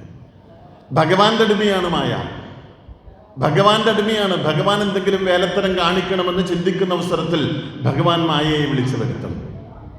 ആ മായയെക്കൊണ്ട് ചില വിഭ്രമങ്ങളൊക്കെ ചെയ്യിപ്പിക്കും. നമ്മൾ മായയുടെ അടിമയാണ്. അഭിജ്ഞനായ ഗുരുനാഥൻ ആരാണെന്ന് ഓർക്കുന്നില്ല. ഒത്തിരിയും ഗുരുനാഥന്മാരുടെ വാക്കുകൾ കേട്ട് കേട്ട് നടക്കുന്നത് കൊണ്ട് ആരാ പറഞ്ഞു തന്നത് എന്ന് എനിക്കറിയില്ല. അഭിജ്ഞനായ ഒരു ഗുരുനാഥൻ നല്ല രസകരമായ ഒരു കഥ പറഞ്ഞു അതിനെപ്പറ്റി. ഭഗവാന്റെ വളർത്തുപട്ടിയാണത്രേ മായ, ഭഗവാന്റെ വളർത്തു നായാണത്രേ മായ. എങ്ങനെയാ കഥ പറയട്ടെ. രാജൻ മലന്തറ എന്ന് പറഞ്ഞ ഈ മനുഷ്യന്റെ വീട്ടിലേക്ക്, ഞാനിപ്പോൾ താമസിക്കുന്ന കണ്ണനല്ലൂർ കുരിപ്പള്ളിയിലാണ്, നിങ്ങൾ എൻ്റെ വീട്ടിലേക്ക് വരികയാണ്. വലിയ പറമ്പും വലിയ വീടും വലിയ ഗേറ്റും ഒക്കെ ഉണ്ട്, വലിയ 2 വളർത്തു പട്ടികളും. നിങ്ങൾ എൻ്റെ വീട്ടിലേക്ക് വരുന്ന അവസരത്തിൽ എന്താ സംഭവിക്കുക? വീട്ടിൻ്റെ വാതിൽക്കൽ വന്ന് ഗേറ്റിന് മുട്ടുമ്പോഴേ പട്ടി വല്ലാണ്ട് ശബ്ദമുണ്ടാക്കും. നിങ്ങൾ പേടിച്ച് തിരിച്ചു പോകും. മായ. പക്ഷെ നിങ്ങൾ എന്ത് ചെയ്യണം? നിരന്തരമായിട്ട് എൻ്റെ വീട്ടിലേക്ക് വരികയും എൻ്റെ വീട്ടിലെ നിത്യസന്ദർശകരാകുകയും എന്നെ അറിയുകയും ചെയ്യാൻ ശ്രമിക്കുന്ന അവസരത്തിൽ എൻ്റെ വീട്ടിലെ വളർത്തുപട്ടിയും നിങ്ങളുമായിട്ടൊരു വല്ലാത്ത ബന്ധമുണ്ടാകും. എന്താ ടിപ്പു, അല്ലെങ്കിൽ എന്തെങ്കിലും ഒരു പേര് നിങ്ങളിട്ട് വിളിച്ചോളൂ. നിങ്ങൾ വിളിച്ച് ആ പട്ടിയും നിങ്ങളുമായൊരു ബന്ധമുണ്ടാക്കുന്ന സമയത്ത് ഒരു 5-6 തവണ വന്നു കഴിയുമ്പോൾ പിന്നെ നിങ്ങൾ വരുന്ന സമയത്ത് ആദ്യം ഉണ്ടാക്കിയ അത്ര ബഹളം എൻ്റെ വീട്ടിലെ പട്ടി ഉണ്ടാക്കില്ലപ്പാ. പതുക്കെ പതുക്കെ പതുക്കെ നിങ്ങൾക്ക് എന്നിലേക്ക് എത്താൻ സാധിക്കും. ബുദ്ധി കൊണ്ടും യുക്തി കൊണ്ടും ഇത് പിടികിട്ടില്ല കേട്ടോ, ഭക്തി കൊണ്ട് മാത്രമേ ഇത് കിട്ടുകയുള്ളൂ. നമ്മളൊക്കെ മായയിൽപ്പെട്ടവരാണ്. ആ മായയിൽ നിന്ന് രക്ഷപ്പെടുക എന്നുള്ളതാണ്, ആ മായയെ മാറ്റി ഭഗവാനിലേക്ക് എത്തുക എന്നുള്ളതാണ് നമ്മുടെ ഓരോരുത്തരുടെയും ലക്ഷ്യം. ഞാൻ പറഞ്ഞല്ലോ, നമ്മളെല്ലാം മായയുടെ ദാസന്മാരാണ്. ഭഗവാനോ അല്ല, ഭഗവാന്റെ ദാസിയാണ് മായ എന്ന് നമ്മൾ ഇവിടെ പറഞ്ഞു വെച്ച് കഴിഞ്ഞു. ഇനി ആ ശരത്കാല രാത്രിയിൽ പൂർണ്ണചന്ദ്രൻ പ്രകാശിച്ചു നിൽക്കുന്ന സമയത്ത് ആ വെള്ളി വെളിച്ചത്തിൽ യമുനാ പുളിനങ്ങൾ, യമുനാ തീരങ്ങൾ വല്ലാണ്ട് ശോഭിച്ചു കൊണ്ടിരിക്കുന്ന അവസരത്തിൽ സാക്ഷാൽ ഭഗവാൻ എത്തുകയാണ് വേണുഗീതവുമായി, വേണുനാഥവുമായി. ഭഗവാൻ അന്തരീക്ഷത്തിലേക്ക് നോക്കി, ആകാശത്തിലേക്ക് നോക്കിയ സമയത്ത് കണ്ടു, എന്താ? രമാനനാഭം. ഭാഗവതത്തിലെ വരികളാണ്. രമയുടെ ആനനം പോലെ ആ അന്തരീക്ഷത്തിൽ ഇങ്ങനെ പ്രകാശിച്ചു നിൽക്കുന്ന സാക്ഷാൽ പൂർണ്ണചന്ദ്രന്റെ രൂപത്തെ ഭഗവാൻ കണ്ടു. രമാനനാഭം, രമയുടെ ആനനം പോലെ ആഭാം ശോഭിച്ചു. ആ പൂർണ്ണചന്ദ്രൻ ഭഗവാൻ അല്ലെങ്കിൽ പോലും തൻ്റെ എല്ലാ ഐശ്വര്യങ്ങളെയും പറ്റി പറയുന്നത് തൻ്റെ ഭക്തരിലൂടെയാണ്. ഭഗവാൻ ഭക്തരിലൂടെ പറയുമ്പോൾ യഥാർത്ഥ ഭക്തൻ ഭഗവാനിലൂടെ കാണുന്നു. നമുക്ക് ദീർഘമായി പറഞ്ഞു പോകാനൊക്കാത്തത് കൊണ്ട് ഭഗവത്ഗീതയിൽ വിഭൂതി യോഗം എന്ന് പറയുന്ന 10ാമത്തെ അധ്യായമുണ്ട്. നിങ്ങളൊന്ന് എടുത്തു വെച്ച് വായിക്കുക. അതിനകത്ത് ഭഗവാൻ വൃക്ഷാണാം അശ്വത്ഥോസ്മി, താരകാണാം ചന്ദ്രോസ്മി. വൃക്ഷങ്ങളുടെ ഇടയിൽ ഞാൻ അശ്വത്ഥമാണ്, നക്ഷത്രങ്ങളുടെ ഇടയിൽ ഞാൻ ചന്ദ്രനാണ്. ഓരോന്നിൻ്റെയും വിഭൂതിയെ പറ്റി പറഞ്ഞു പോകുമ്പോൾ യഥാർത്ഥ ഭക്തജനമോ നമ്മൾ അങ്ങോട്ട് നടന്നു പോകുന്ന സമയത്താണ് ഏതെങ്കിലും ഒരു ഭിത്തിയിൽ ഒരു ഓടക്കുടലിൻ്റെ ചിത്രം വരച്ചു വെച്ചിട്ടുണ്ടെങ്കിൽ പെട്ടെന്ന് മനസ്സിൽ വരുന്നത് എന്താ? ഒരു ഓടക്കുടൽ. പെട്ടെന്ന് നമ്മുടെ മനസ്സിൽ വരുന്നത് ഭഗവാന്റെ രൂപമാണ്. ഒരു മയിൽപീലി പെട്ടെന്ന് മനസ്സിൽ വരുന്നത് ഭഗവാന്റെ രൂപമാണ്. ഒരു മഞ്ഞപ്പട്ട് പെട്ടെന്ന് മനസ്സിൽ വരുന്നത് ഭഗവാന്റെ രൂപമാണ്. അതെ, ഭക്തന്മാര് ചില ചിഹ്നങ്ങളിൽ കൂടി ഭഗവാനെ അറിയുന്നു. ഭഗവാൻ ചില വിഭൂതികളിൽ കൂടി ഭക്തന്മാരിൽ കൂടി അറിയപ്പെടുന്നു. ഒടുവിൽ എന്തോന്ന് ചെയ്യുന്നു? സാക്ഷാൽ ഭഗവാൻ തൻ്റെ വേണുഗീതം മുഴക്കുകയാണ്. ആ രാത്രിയിൽ വേണുഗീതം മുഴക്കിയ സമയത്ത് നിശമ്യഗീതം തദനംഗവർദ്ധന വ്രജസ്ത്രീയാ ഗൃഹീതമാനസ, വ്രജസ്ത്രീയാ കൃഷ്ണഗൃഹീതമാനസ ആജഗ്മു അന്യോന്യമലക്ഷിതോദ്യമാ വ്യത്യസ്ത വസ്ത്രാഭരണധാരിണാഃ. നിശമ്യഗീതം തദനംഗവർദ്ധന. ഇതൊന്ന് കേൾക്കണേ, ഇത് മാത്രം ഒന്ന് കേൾക്കണേ. ഭഗവാൻ ചില സ്ത്രീകളോടൊപ്പം കൂത്താടി നടന്നു എന്ന് നിങ്ങളോട് ആരെങ്കിലും പറയുന്ന അവസരത്തിൽ ഭഗവാന്റെ വേണുഗീതം കേട്ട സമയത്ത് എന്താ സംഭവിച്ചത്?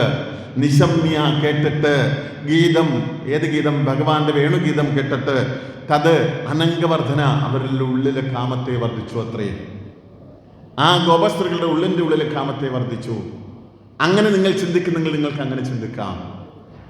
ഇനി തത്വഭാവത്തിൽ ചിന്തിക്കുന്നു എന്നുണ്ടെങ്കിൽ അനങ്കൻ എന്ന് വെച്ചാൽ വാക്കിൻ്റെ അർത്ഥം ശരീരമില്ലാത്തവൻ. ശരീരമില്ലാത്തവൻ. അവരെന്ത് ചെയ്തു? ശരീരബോധം മറന്നവരായി മാറി. സാക്ഷാൽ ഭഗവാന്റെ വേണുഗീതം കേട്ടപ്പോൾ ശരീരബോധം മറന്നവരായി. പ്രിയപ്പെട്ടവരെ, നിങ്ങൾക്കറിയാം, ഭഗവാൻ അമ്പാടിയിലെത്തി യശോദാമ്മയുടെ പുത്രനായി ജനിച്ചു. യശോദാമ്മയുടെ പുത്രനായിട്ടല്ലല്ലോ, എന്നാൽ പോലും യശോദാമ്മയുടെ പുത്രനായി അമ്പാടിയിൽ ജനിച്ചു എന്ന വർത്തമാനം കേട്ട അവസരത്തിൽ ഈ ഗോപസ്ത്രീകൾ എങ്ങനെയാണ് അമ്പാടിയിലേക്ക് ഓടി വന്നത് എന്ന് നമ്മൾ കണ്ടു, അല്ലേ? 5 കനത്തിൽ പൊട്ടിയിട്ട്, മങ്കിക്കാപ്പ് വെട്ടി കൈമുട്ടോളം വളയിട്ട്, അലമാരയിലിരിക്കുന്ന ഏറ്റവും വലിയ പട്ടുവസ്ത്രമൊക്കെ ഇട്ട് ഉടുത്ത് ഒരുങ്ങാവുന്നതിൻ്റെ പരമാവധി ഒരുങ്ങിക്കൊണ്ട് ആ കൊച്ചു കുഞ്ഞിനെ കാണാൻ പോകുകയാണ്. അന്നേരം അവർക്ക് എന്തോന്നുണ്ട്? കണ്ണാടിയുടെ മുമ്പിൽ നിന്ന് അത്രയധികം സമയം ചെലവഴിച്ചിട്ട് ആ കൊച്ചു കുഞ്ഞിനെ കാണാൻ പോകുന്ന അവസരത്തിൽ അവർക്ക് എന്തോന്നുണ്ട്? ശരീരാഭിമാനമുണ്ട്. അവർക്ക് ശരീരാഭിമാനമുണ്ടായിരുന്നു. ഇപ്പോഴോ വേണുഗീതം കേട്ട അവസരത്തിൽ നിശമ്യ കേട്ടിട്ട്, ഗീതം, ഭഗവാന്റെ ഗീതം കേട്ടിട്ട് തത് അനംഗവർദ്ധനം, അംഗബോധമില്ലാത്തവരായി, ശരീരബോധമില്ലാത്തവരായി അവര് ഓടി വന്നു. എന്താ പച്ച മലയാളം? വൈരാഗ്യം വന്നു ജീവിതത്തോട്, വിരക്തി വന്നു ജീവിതത്തോട്. വൈരാഗ്യവും വിരക്തിയുമുള്ളവരായിട്ട് അവർ ഭഗവാന്റെ അടുക്കലേക്ക് ഓടി വന്നു എന്നാണ് അതിൻ്റെ സാരം. ഇനിയോ വ്രജസ്ത്രീയഃ കൃഷ്ണ ഗൃഹീത മാനസാഹ, അങ്ങനെയുള്ളവരെയാണ് ഭഗവാൻ ഗൃഹീത തന്നിലേക്ക് സ്വീകരിക്കുന്നത്. ആ കൃഷ്ണൻ തങ്ങളിലേക്ക് സ്വീകരിച്ചു കൊണ്ടേയിരുന്നു. പിന്നെയോ ആജഗ്മുഹു, ഓടി വന്നു, അന്യോന്യം അലക്ഷിതോദ്യമ, അവരെല്ലാം നിന്ന നിപ്പിലെ ഓടി വന്നത്. എന്തൊക്കെ പണി ചെയ്തുകൊണ്ടിരിക്കുകയായിരുന്നു? ചിലർ യഥാർത്ഥത്തിൽ കുഞ്ഞിന് മുലയൂട്ടിക്കൊണ്ടിരിക്കുകയായിരുന്നു, ഭർത്താവിന് ചോറ് വിളമ്പിക്കൊണ്ടിരിക്കുകയായിരുന്നു, അച്ഛനെയും അമ്മയെയും ശുശ്രൂഷിച്ചു കൊണ്ടിരിക്കുകയായിരുന്നു. പക്ഷേ ഭഗവാന്റെ വിളി കേട്ടപ്പോൾ ഞാനും നിങ്ങളും ചില സമയത്ത് ഭഗവാന്റെ വിളി കേൾക്കുമ്പോൾ അങ്ങ് പോകേണ്ടി വരും. പോകേണ്ടി വരില്ലേ? പോകേണ്ടി വരിക തന്നെ ചെയ്യും. അയച്ചവൻ നിന്നെ തിരിച്ചു വിളിച്ചാൽ തിരിഞ്ഞു നോക്കാതെ നീ തിരിച്ചു ചെല്ലണം. ആ സമയത്ത് ഇതേപോലെ ശുദ്ധമാനസത്തോടു കൂടിയാണ് പോകുന്നത് എങ്കിൽ ആ ഭഗവാൻ തൊട്ട് മുകളിൽ നിന്ന വരിയിൽ പറഞ്ഞതുപോലെ വജസ്ത്രീകളെ സാക്ഷാൽ കൃഷ്ണൻ ഗൃഹീതമാനസക സ്വീകരിച്ചതുപോലെ അവസാനത്തെ വരി പറഞ്ഞു വെക്കുന്നു, വ്യത്യസ്ത വസ്ത്രാഭരണ ധാരിണാഹ. താഴെ ഉടുക്കേണ്ടത് മുകളിലെടുത്തോ, ദുപ്പട്ടൊക്കെ എടുത്ത് മുകളിലിട്ടു. കാലിലിടുന്ന കുലുസല്ലേ, കുലുസെടുത്ത് കമ്മലായിട്ട് ചാർത്തി, മാലയൊക്കെ എടുത്ത് അരിഞ്ഞാണോയിട്ട് കെട്ടി. എന്താ സംഭവിക്കുന്നതെന്ന് അറിയില്ല. ശരീരബോധമില്ലല്ലോ. ശരീരബോധമില്ലാത്തവരായിട്ട് കുറ്റം പറയല്ല. 1 മണിക്കൂറാണ് കുറ്റം പറയല്ല. നമ്മളൊക്കെ യഥാർത്ഥത്തിൽ ഗുരുവായൂർ അമ്പലത്തിൽ നമ്മളൊരു ദർശനത്തിന് പോകുന്നതിന് മുമ്പ് നമ്മുടെയൊക്കെ ഭാവം എന്താ? ആദ്യം നമ്മുടെ തന്നെ വീട്ടിൽ വണ്ടി ഉണ്ടെന്നുണ്ടെങ്കിൽ വണ്ടിക്കകത്ത് AC ഒക്കെ ക്ലിയർ ആണോ, കറക്റ്റ് ആണോ, ഇത്ര ദൂരം സഞ്ചരിക്കാനുള്ളതാണ്. ആദ്യം നമ്മുടെ AC കറക്റ്റ് ആക്കണം. അല്ല വേറെ ആരുടെങ്കിലും വണ്ടി വിളിച്ചിട്ടാണ് പോകണമെങ്കിൽ ആ വണ്ടിക്കകത്ത് AC ഉണ്ടെന്നുള്ള കാര്യം ഉറപ്പാക്കണം. അതും കഴിഞ്ഞതിന് ശേഷം നമ്മൾ നേരെ ഗുരുവായൂർ അമ്പലത്തിൻ്റെ അടുത്തെത്തുന്ന അവസരത്തിൽ AC ഉള്ള മുറി വേണം നമുക്ക്. നമ്മൾ ആരെ കാണാനേ പോകുന്നത്? ഭഗവാനെ കാണാൻ. ആ സമയത്തൊന്നും ഭഗവാന്റെ ചിന്തയല്ല നമ്മുടെ മനസ്സിലുള്ളത്. നേരെ AC ഉള്ള റൂം. AC ഉള്ള റൂമിൽ കയറി താമസിച്ച് തുടങ്ങുന്ന അവസരത്തിൽ ഒരുപക്ഷെ നമ്മുടെ വീട്ടിൽ അത്രയും ബാത്റൂമിൻ്റെ അത്രയും ക്ലിയർ ആയിരിക്കത്തില്ല അവിടുത്തെ. അപ്പം നമ്മൾ പെട്ടെന്ന് അങ്ങോട്ട് കൊടുക്കുക, എന്താ ബാത്റൂം ഒരു വല്ലാത്ത ദുർഗന്ധമാണല്ലോ. അവിടുന്ന് അവസാനം രാവിലെ 3 മണിക്കൂർ 4 മണിക്കൂർ കുളി കഴിഞ്ഞ് എഴുന്നിട്ട് നിർമ്മാല്യം തൊടാനായിട്ട് അവിടെ വരിയിൽ കാത്തു നിൽക്കുന്ന അവസരത്തിൽ നിങ്ങൾക്ക് ശരീരബോധമുണ്ടെങ്കിൽ ശരീരബോധമില്ലാത്ത ഏതെങ്കിലും ഒരു അമ്മയോ അച്ഛനോ അവിടെ നിന്ന് ഉറക്കെ വിളിച്ചു പറയും, ഹരേ രാമ ഹരേ രാമ. അപ്പോഴായിരിക്കും നമ്മൾ അങ്ങോട്ടും ഇങ്ങോട്ടും നോക്കി പറഞ്ഞു, എന്തൊരു അലർച്ച ചെയ്തിട്ടുണ്ട് പിള്ള, എന്തിനേ നിങ്ങൾ ഇങ്ങനെ പോകുന്നത്, എന്തിനേ ഇങ്ങനെ പോകുന്നത്? അങ്ങനെ പോയിട്ട് നിങ്ങൾക്ക് എന്ത് പ്രയോജനമാണുള്ളത്? അറിയാതെ ചോദിച്ചു പോകുന്നു. പോട്ടെ, മൂക്കുത്തി കമ്മലാക്കിയവർ, താഴെ ഉടുക്കേണ്ടുന്നവർ മുകളിൽ ഉടുത്തവർ, അങ്ങനെ ശരീരാഭിമാനം പൂർണ്ണമായും ഇല്ലാതാക്കിയിട്ട് അവർ സാക്ഷാൽ ഭഗവാന്റെ അടുത്തേക്ക് ഓടിച്ചെല്ലുകയാണ്. എപ്പോഴാണോ നമുക്ക് വിരക്തി വരുന്നത് അന്നേരം ഇറങ്ങണമെന്ന് പറയാ. യഥാഹരേവ വിരചേ. എപ്പോഴാണോ ഹരി മനസ്സിൽ തെളിഞ്ഞു വരുന്നത്, എപ്പോഴാണോ ഹരിയുടെ രൂപം മനസ്സിൽ തെളിഞ്ഞു വരുന്നത്, തഥാകരേവ പ്രജേ, ആ സമയത്ത് ഇറങ്ങണം. എപ്പോഴാണോ ഭഗവാന്റെ രൂപം മനസ്സിൽ ഇറങ്ങാൻ സമയമായി എന്ന് തോന്നുന്ന സമയത്താണ് നമ്മൾ ഇറങ്ങേണ്ടുന്നത്. അതാണ് ഇവിടെ സംഭവിക്കുന്നത്. സാക്ഷാൽ ഗോപികമാര് ഇറങ്ങുകയാണ്. നമ്മളൊക്കെ അമ്പലത്തിന് ചുറ്റും നടന്ന് പ്രാർത്ഥിക്കും, ഐകീകമായ സുഖത്തിങ്കലാഗ്രഹം അല്പവും തോന്നല്ലേ ഗോപബാല, അല്ലേ? ചൊല്ലത്തില്ലേ? ഐകീകമായ സുഖത്തിങ്കലാഗ്രഹം അല്പവും തോന്നല്ലേ ഗോപബാല. ഭഗവാന്റെ തിരുമുമ്പിൽ നിന്ന് പ്രാർത്ഥിക്കും, ഐകികമായ യുഗത്തിലുള്ള ഒരു വസ്തുവിനോട് എനിക്ക് സുഖമൊന്നും തോന്നരുതേ ഭഗവാനെ എന്ന് പറഞ്ഞിട്ട് പിന്നെ അങ്ങോട്ടും ഇങ്ങോട്ടും നോക്കിയിട്ട് പറയും, താമസിക്കുന്നതിൻ്റെ തൊട്ടങ്ങപ്പുറത്ത് സുമംഗലയുടെ ഒരു 5 സെൻറ്റ് വസ്തു കിടപ്പുണ്ട്, ആ വസ്തു കൂടെ കിട്ടിയായിരുന്നെങ്കിൽ എൻ്റെ വസ്തു നല്ല പ്ലോട്ടായി മാറിയേനെ, കാരണം അതിന് കൂടി നീ ഒന്ന്. വീണ്ടും നമ്മൾ പറയുക ഐകികമായ. ഞാൻ ഒറ്റ കാര്യത്തിൻ്റെ ഇടയ്ക്ക് പറഞ്ഞോട്ടെ, വിഷയം വിട്ടുപോകാൻ പാടില്ല. നമ്മുടെ കുട്ടികൾ സന്ധ്യാനാമം, ഞാൻ കഴിഞ്ഞ 2-3 ആഴ്ചകൾക്ക് മുമ്പ് കൊല്ലത്ത് ഒരു വലിയ പരിപാടിക്ക് പോയ അവസരത്തിൽ PGക്ക് പഠിക്കുന്ന കുട്ടികളോട് വെറുതെ കുറേ ചോദ്യം ചോദിച്ച കുട്ടികൾക്ക് ഒരെണ്ണത്തിൻ്റെ ഉത്തരം പറയാനറിയില്ല. രാമായണത്തിൻ്റെ കർത്താവ് മാത്രം പറഞ്ഞു. രാമായണത്തെ എന്തായിട്ട് വേർതിരിച്ചിരിക്കുന്നു അറിയില്ല, ഭാഗവതത്തെ എന്തായിട്ട് വേർതിരിച്ചിരിക്കുന്നു അറിയില്ല, മഹാഭാരതത്തെ എന്തായിട്ട് വേർതിരിച്ചിരിക്കുന്നു അറിയില്ല, ഒന്നും അറിയില്ല. ഒടുവിൽ ഞാൻ അവരോട് ചോദിച്ചു, നിങ്ങൾ സന്ധ്യാനാമം ചൊല്ലാറുണ്ടോ? ഉണ്ട് അല്ലേ? ഞാൻ നിങ്ങളോട് 1 മിനിറ്റ്, സമയം പോകുന്നു, അതാ ഞാൻ കൂടെ വാച്ചിൽ നോക്കിയിരിക്കുന്നത്. നമ്മൾ സന്ധ്യാനാമം ചൊല്ലാറില്ലേ? എന്താ? രാവണാന്ത കാമുകുന്ദ രാമ രാമ പാകിമാം ചൊല്ലാറില്ലേ? ചൊല്ലുവോ? ഒന്ന് പറയാം എൻ്റെ അമ്മമാരെ, ചൊല്ലുവോ? രാവണാന്ത കാമുകുന്ദ രാമ രാമ പാകിമാം ചൊല്ലുമോ? എന്തോ ഒരു തെറ്റാ ചൊല്ലുന്നത് നിങ്ങൾക്ക് അറിയോ? കായ് എന്ന് പറയുന്ന പ്രപ്പോസിഷൻ സംസ്കൃതത്തിൽ അർത്ഥം വൃത്തികെട്ടത് എന്ന്. ഭഗവാന്റെ തിരുരൂപം മുമ്പിൽ വെച്ചിട്ട് ആ മുഖത്ത് നോക്കി വിളിക്കുക, എടാ കാമുകുന്ദ കാമുകുന്ദ കാമുകുന്ദ, എടാ വൃത്തികെട്ടവനെ വൃത്തികെട്ടവനെ വൃത്തികെട്ടവനെ എന്ന്. എത്ര ഭഗവാനെ കേട്ടുകൊണ്ടിരിക്കാൻ സാധിക്കും? പണ്ട് സന്ധ്യാസമയത്ത് കാലം നീട്ടി നിവർത്തി വെച്ച് സന്ധ്യാനാമം ചൊല്ലിത്തുന്ന ഒരു അമ്മൂമ്മയുണ്ടായിരുന്നു എനിക്ക്. രാജേന്ദ്രൻ അറിയാം. ഒരു യൂണിവേഴ്സിറ്റിയിൽ നിന്നും PhD എടുത്ത ആളായിരുന്നില്ല. അമ്മൂമ്മ ചൊല്ലി തിരുത്തുന്നു, രാവണാന്തക. രാവണാന്ത കാമുകുന്ദ എന്നാണോ? അല്ല, രാവണാന്തകാമുകുന്ദ രാമ രാമ ഭാഗ്യമാം. പഞ്ചസായ കോപമാ മുകുന്ദ രാമ ഭാഗ്യം. അതെന്തൊരു കോപ? പഞ്ചസായ കോപം അതെന്തൊരു കോപ? പഞ്ചസായകൻ കാമദേവൻ. പഞ്ചസായ കോപമ, പഞ്ചസായകന് തുല്യമായ ശരീര സൗന്ദര്യത്തോടുകൂടി എൻ്റെ രാമ രക്ഷിക്കണമേ എന്ന് പറയേണ്ടതിന് പകരമാണ് നമ്മൾ പഞ്ചസായ കോപം നീട്ടിപ്പിടിക്കുന്നത്. പോട്ടെ, സമയമില്ല. ആ ഗോപികമാർ ഓടി വരികയാണ്. അനംഗവർദ്ധനക നേരത്തെ പറഞ്ഞു, ശരീരബോധമൊക്കെ ത്യജിച്ചവരായിട്ട്, പുണ്യപാപങ്ങളൊക്കെ ക്ഷയിച്ചു കഴിഞ്ഞവരായിട്ട് അവർ ഓടി വന്നു. ഓടി വന്ന അവസരത്തിൽ ഭഗവാൻ അവരോട് ചോദിച്ചു, സ്വാഗതം ഗോ പ്രിയ മഹാഭാഗ, പ്രിയം കിം കരവാണിവ, വ്രതസ്യ കിം ദുഷ്കരം ഭവേ. സ്വാഗതം. വന്നവരുടെ മുഖത്ത് നോക്കി ഭഗവാൻ പറഞ്ഞു, എല്ലാ പ്രിയപ്പെട്ടവർക്കും സ്വാഗതം. വരൂ വരൂ വരൂ വരൂ. ഞാൻ നിങ്ങൾക്ക് പ്രിയം കിം കരവാണി, ഞാൻ എന്ത് പ്രിയമാണ് നിങ്ങൾക്ക് വേണ്ടി ചെയ്തു തരേണ്ടുന്നത്. വ്രതസ്യ കിം ദുഷ്കരം ഭവേ, വ്രതത്തിൽ നിങ്ങളെടുത്ത കാത്യായനി വ്രതത്തിൽ എന്തെങ്കിലും കാര്യത്തിൽ ദുഷ്കരമായിട്ടുണ്ടായിട്ടുണ്ടോ? എന്തെങ്കിലും ബുദ്ധിമുട്ടുണ്ടായിട്ടുണ്ടോ? നമ്മളങ്ങനല്ലേ, എന്തെങ്കിലും ബുദ്ധിമുട്ടുണ്ടായിട്ടുണ്ടോ? ഭഗവാൻ അറിഞ്ഞാൽ ചോദിച്ചതെന്ന് എനിക്ക് തോന്നാറുള്ളത്. എന്തെങ്കിലും ബുദ്ധിമുട്ടുള്ളപ്പോൾ മാത്രമേ നമ്മളൊക്കെ ഭഗവാന്റെ അടുത്ത് വരുന്നത്. ബുദ്ധിമുട്ടുള്ളപ്പോൾ മാത്രമേ നമ്മൾ ഭഗവാന്റെ അടുത്ത് വരാറുള്ളൂ. കഴിഞ്ഞ മാർച്ച് മാസം ഞാൻ എളമ്പള്ളൂർ ഹയർ സെക്കൻഡറിയിലെ മാഷാണ്. പിന്നീട് എന്നെ അവിടുന്ന് പറഞ്ഞു വിട്ടു, പെൻഷനായി. എളമ്പള്ളൂർ ഹയർ സെക്കൻഡറി സ്കൂളിലെ തൊട്ടങ്കപ്പുറത്തുള്ള അമ്പലത്തിൽ പരീക്ഷ തുടങ്ങുന്നതിൻ്റെ തൊട്ട് തലേന്ന് നിൽക്കുന്ന അവസരത്തിൽ ആ സ്കൂളിൽ ഒരുപാട് കുട്ടികൾ ഓടി വരികയാണ്. ആ കുട്ടികൾ ഒരുപാട് പേര് ഓടി വന്നതിന് ശേഷം അവരെന്തോന്ന് അമ്പലത്തിൽ മാലയിടുന്നു, പ്രാർത്ഥിക്കുന്നു, പൂജിക്കുന്നു, പേന പൂജിക്കുന്നു, എന്തൊക്കെ പരിപാടിയാണ്. കാരണം നാളെ പരീക്ഷ തുടങ്ങുക. ഭഗവതി അമ്മേ രക്ഷിക്കണേ എന്ന് പറഞ്ഞ് അമ്പലത്തിന് പ്രദക്ഷിണമൊക്കെ ചെയ്തുകൊണ്ട് എന്തൊക്കെയോ ചെയ്യുന്നുണ്ട്. ബുദ്ധിമുട്ടുണ്ട് ആ സമയത്ത്. കുറച്ച് ദിവസം കഴിഞ്ഞപ്പോൾ ഏപ്രിൽ മാസം അവസാനം, മെയ് ആദ്യത്തോടു കൂടി ഏപ്രിൽ അവസാനത്തോട് റിസൾട്ട് വന്ന അവസരത്തിൽ ഞാൻ അന്നും അമ്പലത്തിലുണ്ട്. ഒറ്റ കുട്ടി ഞാൻ കണ്ടില്ല, ഒരു കുട്ടിയെ പോലും. കാര്യം സാധിക്കാൻ വേണ്ടി നടക്കുന്ന ജന്തുക്കൾ, ഈ ജൽപ്പനങ്ങൾ, അതല്ല പ്രാർത്ഥന. സങ്കടത്തോടു കൂടി പറയുന്നു, അതല്ല പ്രാർത്ഥന. നിങ്ങളുടെ കാര്യം സാധിക്കാൻ വേണ്ടി മാത്രമുള്ളതാവല്ലത് ഇങ്ങോട്ടുള്ള എഴുന്നള്ളത്ത്. സോറി, ക്ഷമിക്കുക. ചില സമയത്ത് ഞാൻ ക്ഷുഭിതനായി പോകുന്നു, സോറി, ക്ഷമിക്കുക.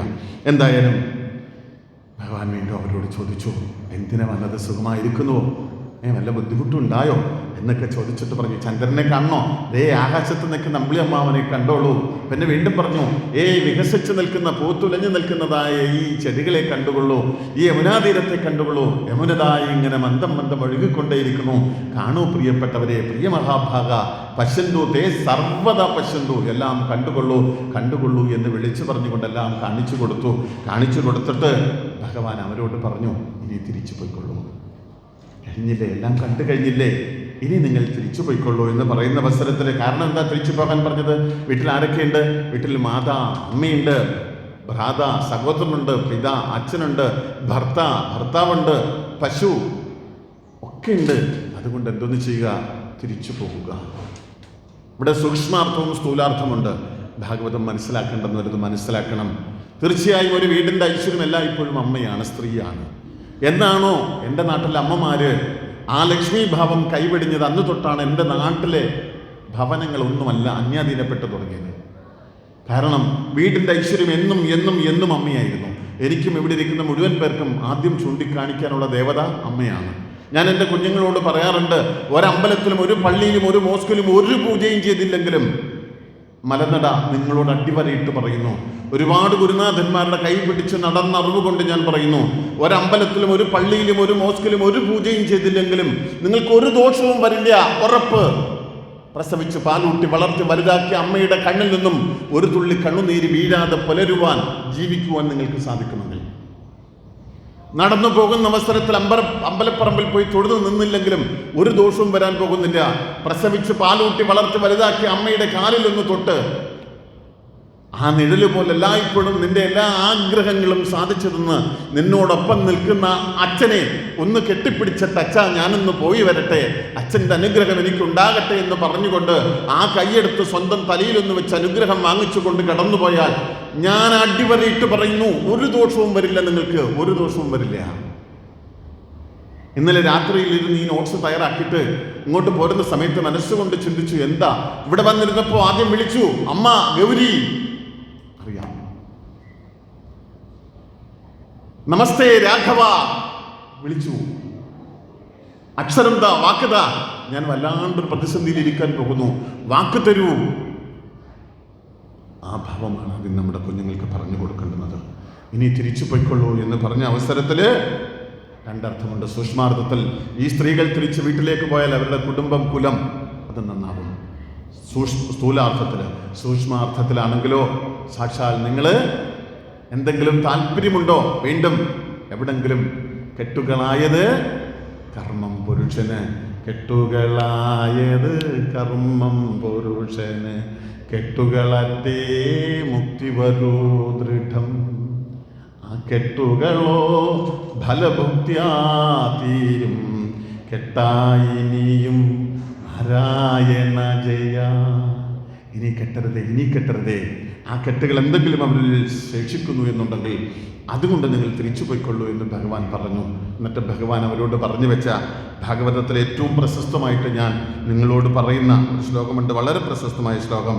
ഭഗവാൻ പറയുന്നു, ശ്രവണാത് ദർശനാത് ധ്യാനാത് മയി ഭാവോ അഭി കീർത്തനാത് ന തഥാ സന്നികർഷേണ. ഭഗവാൻ ഗോപികമാർക്ക് പറഞ്ഞു കൊടുക്കുന്ന വാക്കാ. എന്താണെന്നറിയുമോ? ശ്രവണാത്, കേൾവിയേക്കാൾ, നിങ്ങൾ എന്നെ കേൾക്കുന്നതിനേക്കാൾ, ദർശനാത്, എന്നെ കാണുന്നതിനേക്കാൾ, ധ്യാനാത്, എന്നെ ധ്യാനിക്കുന്നതിനേക്കാൾ, മയി ഭാവോ അഭി കീർത്തനാത്, എൻ്റെ ഭാവം മനസ്സിൽ സ്മരിച്ച് ജപിക്കുന്നതിനേക്കാൾ അത്രയും വലിയ പ്രാധാന്യം എന്തിനില്ല? മൈ സന്നികർഷേണ, എൻ്റെ സന്നികർഷം കൊണ്ട് എൻ്റെ അടുത്ത് വന്നിരുന്നാൽ നിങ്ങൾക്ക് അത്രയും ഗുണം കിട്ടില്ല.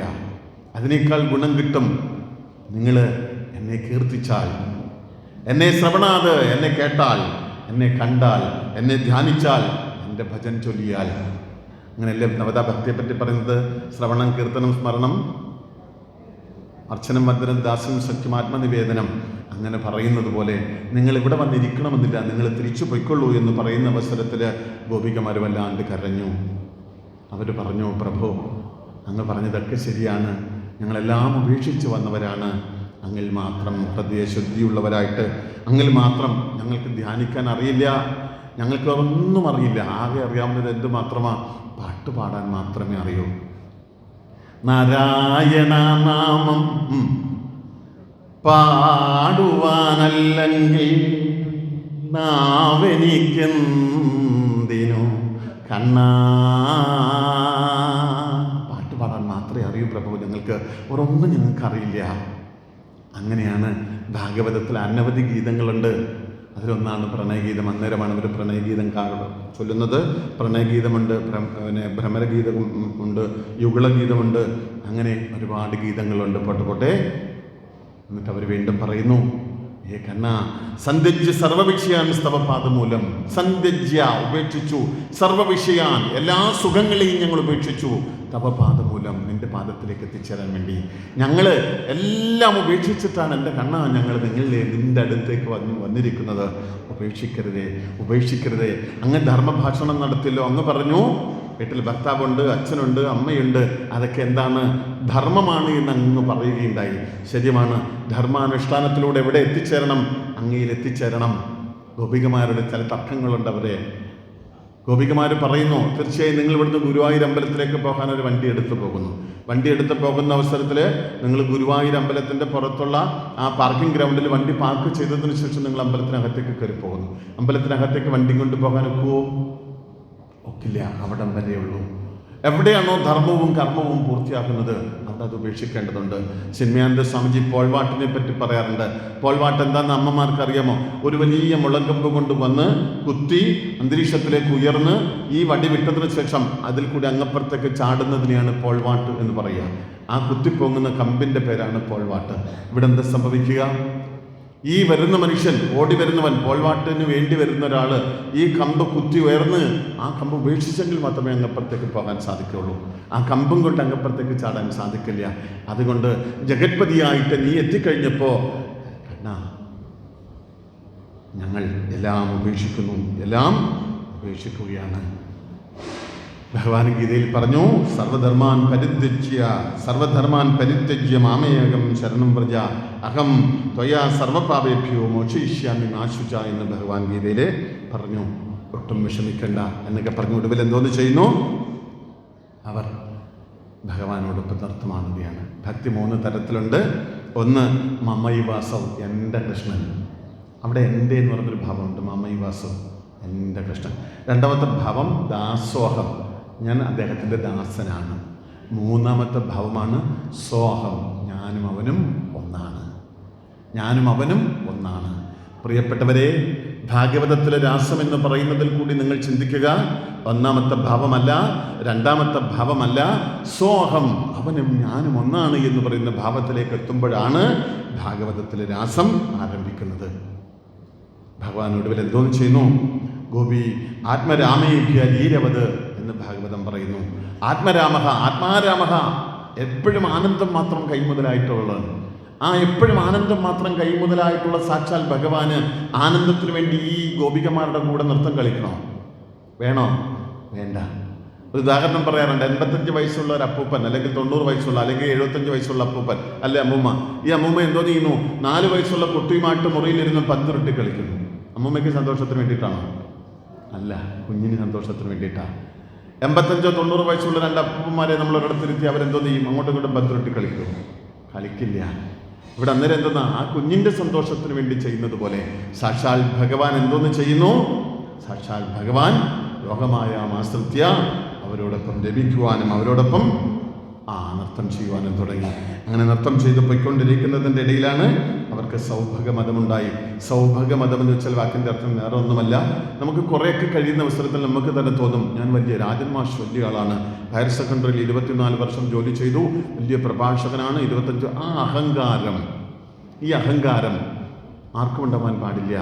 ഞാൻ 100 സപ്താഹം വായിച്ച ആളാണ്, 250 സപ്താഹം കേട്ട ആളാണ്. നോ, അങ്ങനെ ഭാവമുണ്ടായിക്കഴിഞ്ഞാൽ അവരെയും ഭഗവാൻ ഉപേക്ഷിക്കും. അതിനാണ് പറയുക സൗഭഗമതമുണ്ടായി. ഈ സൗഭഗമതം ഞങ്ങളില്ലെങ്കിൽ ഭഗവാന്റെ കാര്യം കഷ്ടമാണെന്നുള്ളൊരു തോന്നല് ഈ ഗോപസ്ത്രീകൾക്കുണ്ടായ സമയത്ത് സാക്ഷാൽ ഭഗവാൻ എന്തോന്ന് ചെയ്യുന്നു? താസാം സൗഭഗമതം വീക്ഷ്യമാനം സ കേശവക പശമായ പ്രസാദായ, അതില്ലാതാക്കാൻ വേണ്ടി ആ ഗോപികമാരുടെ സൗഭഗമതത്തെ, ആ അഹങ്കാരത്തെ ഇല്ലാതാക്കുവാൻ വേണ്ടി തത്രൈവാൻ തർദ്ധിയതാം, അവിടെ തന്നെ മറഞ്ഞു.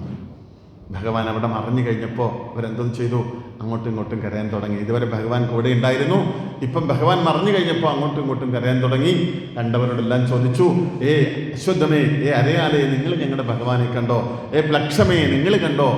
എന്നിട്ട് മുല്ലവള്ളിയോട് ചോദിക്കുന്നു. ഒടുവിൽ എനിക്ക് തോന്നുന്നു തുളസിയാണെന്ന് തോന്നുന്നു പറഞ്ഞു കൊടുത്തത്.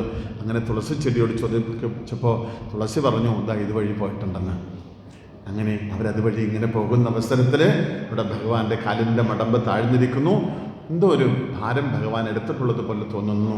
അത് സാക്ഷാൽ രാധാദേവി ആയിരുന്നു എന്നാണ് ഗുരുനാഥന്മാർ പറഞ്ഞു തരുന്നത്. ഭാഗവതത്തിൽ ഒരിടത്തും രാധയുടെ പേര് പറയുന്നില്ല. പക്ഷേ ഭക്തിയുടെ ധാരയായതുകൊണ്ട്, അല്ലെങ്കിലും അഭിജ്ഞന്മാരായ ഗുരുനാഥന്മാർ പേര് പലപ്പോഴും തിരിച്ചിടാറുണ്ട്. കശ്യപൻ എന്ന് പറയുന്ന വാക്ക് തിരിച്ചിട്ടാൽ പശ്യകൻ എന്നാവും, കാണുന്നവൻ. രാസം എന്ന് പറയുന്ന വാക്ക് തിരിച്ചിട്ടാൽ സാരമെന്നാകും. ധാര എന്ന് പറയുന്ന വാക്ക് തിരിച്ചിട്ടാൽ രാധ എന്നാവും. ഇതുപോലെ സാക്ഷാൽ ആ ഭക്തിയുടെ ധാരയാണ് ഭാഗവതം മുഴുവൻ എന്നുള്ളത് കൊണ്ടാവാം.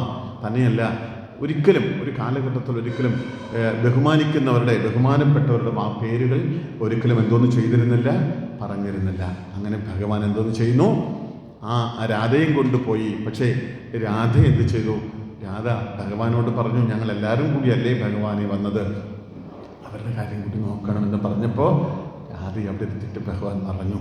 അങ്ങനെ പെട്ടെന്ന് ഗോപികമാർ ചെല്ലുന്ന സമയത്ത് സാക്ഷാൽ രാധ അവിടെ നിന്ന് ഇങ്ങനെ പറയുന്നു, ക്വനാഥ, അണ്ണാ നീ എവിടാ? രമണപ്രോഷ്ട ക്വാസി ക്വാസി മഹാംബുജ, കണ്ണാ നീ എവിടാ? നിന്നെ കാണുന്നില്ലല്ലോ എന്ന് പറഞ്ഞ് രാധ ഇങ്ങനെ ഉറക്കെ കരഞ്ഞുകൊണ്ടിരിക്കുന്ന ഭാഗത്തേക്ക് സാക്ഷാൽ ഗോപികമാരെല്ലാം അങ്ങോട്ട് ഓടിച്ചെല്ലുന്നു. ഓടി ചെല്ലുന്ന അവസരത്തിൽ അവർ വീണ്ടും എന്തോന്ന് ചെയ്യുന്നു? ഉറക്കെ ഉറക്കെ ഉറക്കെ അവർ ആദ്യം പ്രലപന്തി ചെറുതെ കരഞ്ഞു, പിന്നെ പ്രഗായന്തി ഉറക്കെ പാടി, പിന്നെയോ സസുരം രുരോധ ഉറക്കെ ഉറക്കെ കരഞ്ഞു. ഭഗവാന്റെ അടുത്ത് വന്ന് നിൽക്കുന്ന അവസരത്തിൽ സാക്ഷാൽ വൈകുണ്ഠന്റെ മുമ്പിൽ വന്ന് നിൽക്കുന്ന സമയത്ത് നിങ്ങളോട് ഉറക്കെ ഒന്ന് നാരായണായ നമഃ എന്ന് ജപിക്കാൻ പറഞ്ഞാൽ പോലും നിങ്ങൾക്ക് മടിയാണ്.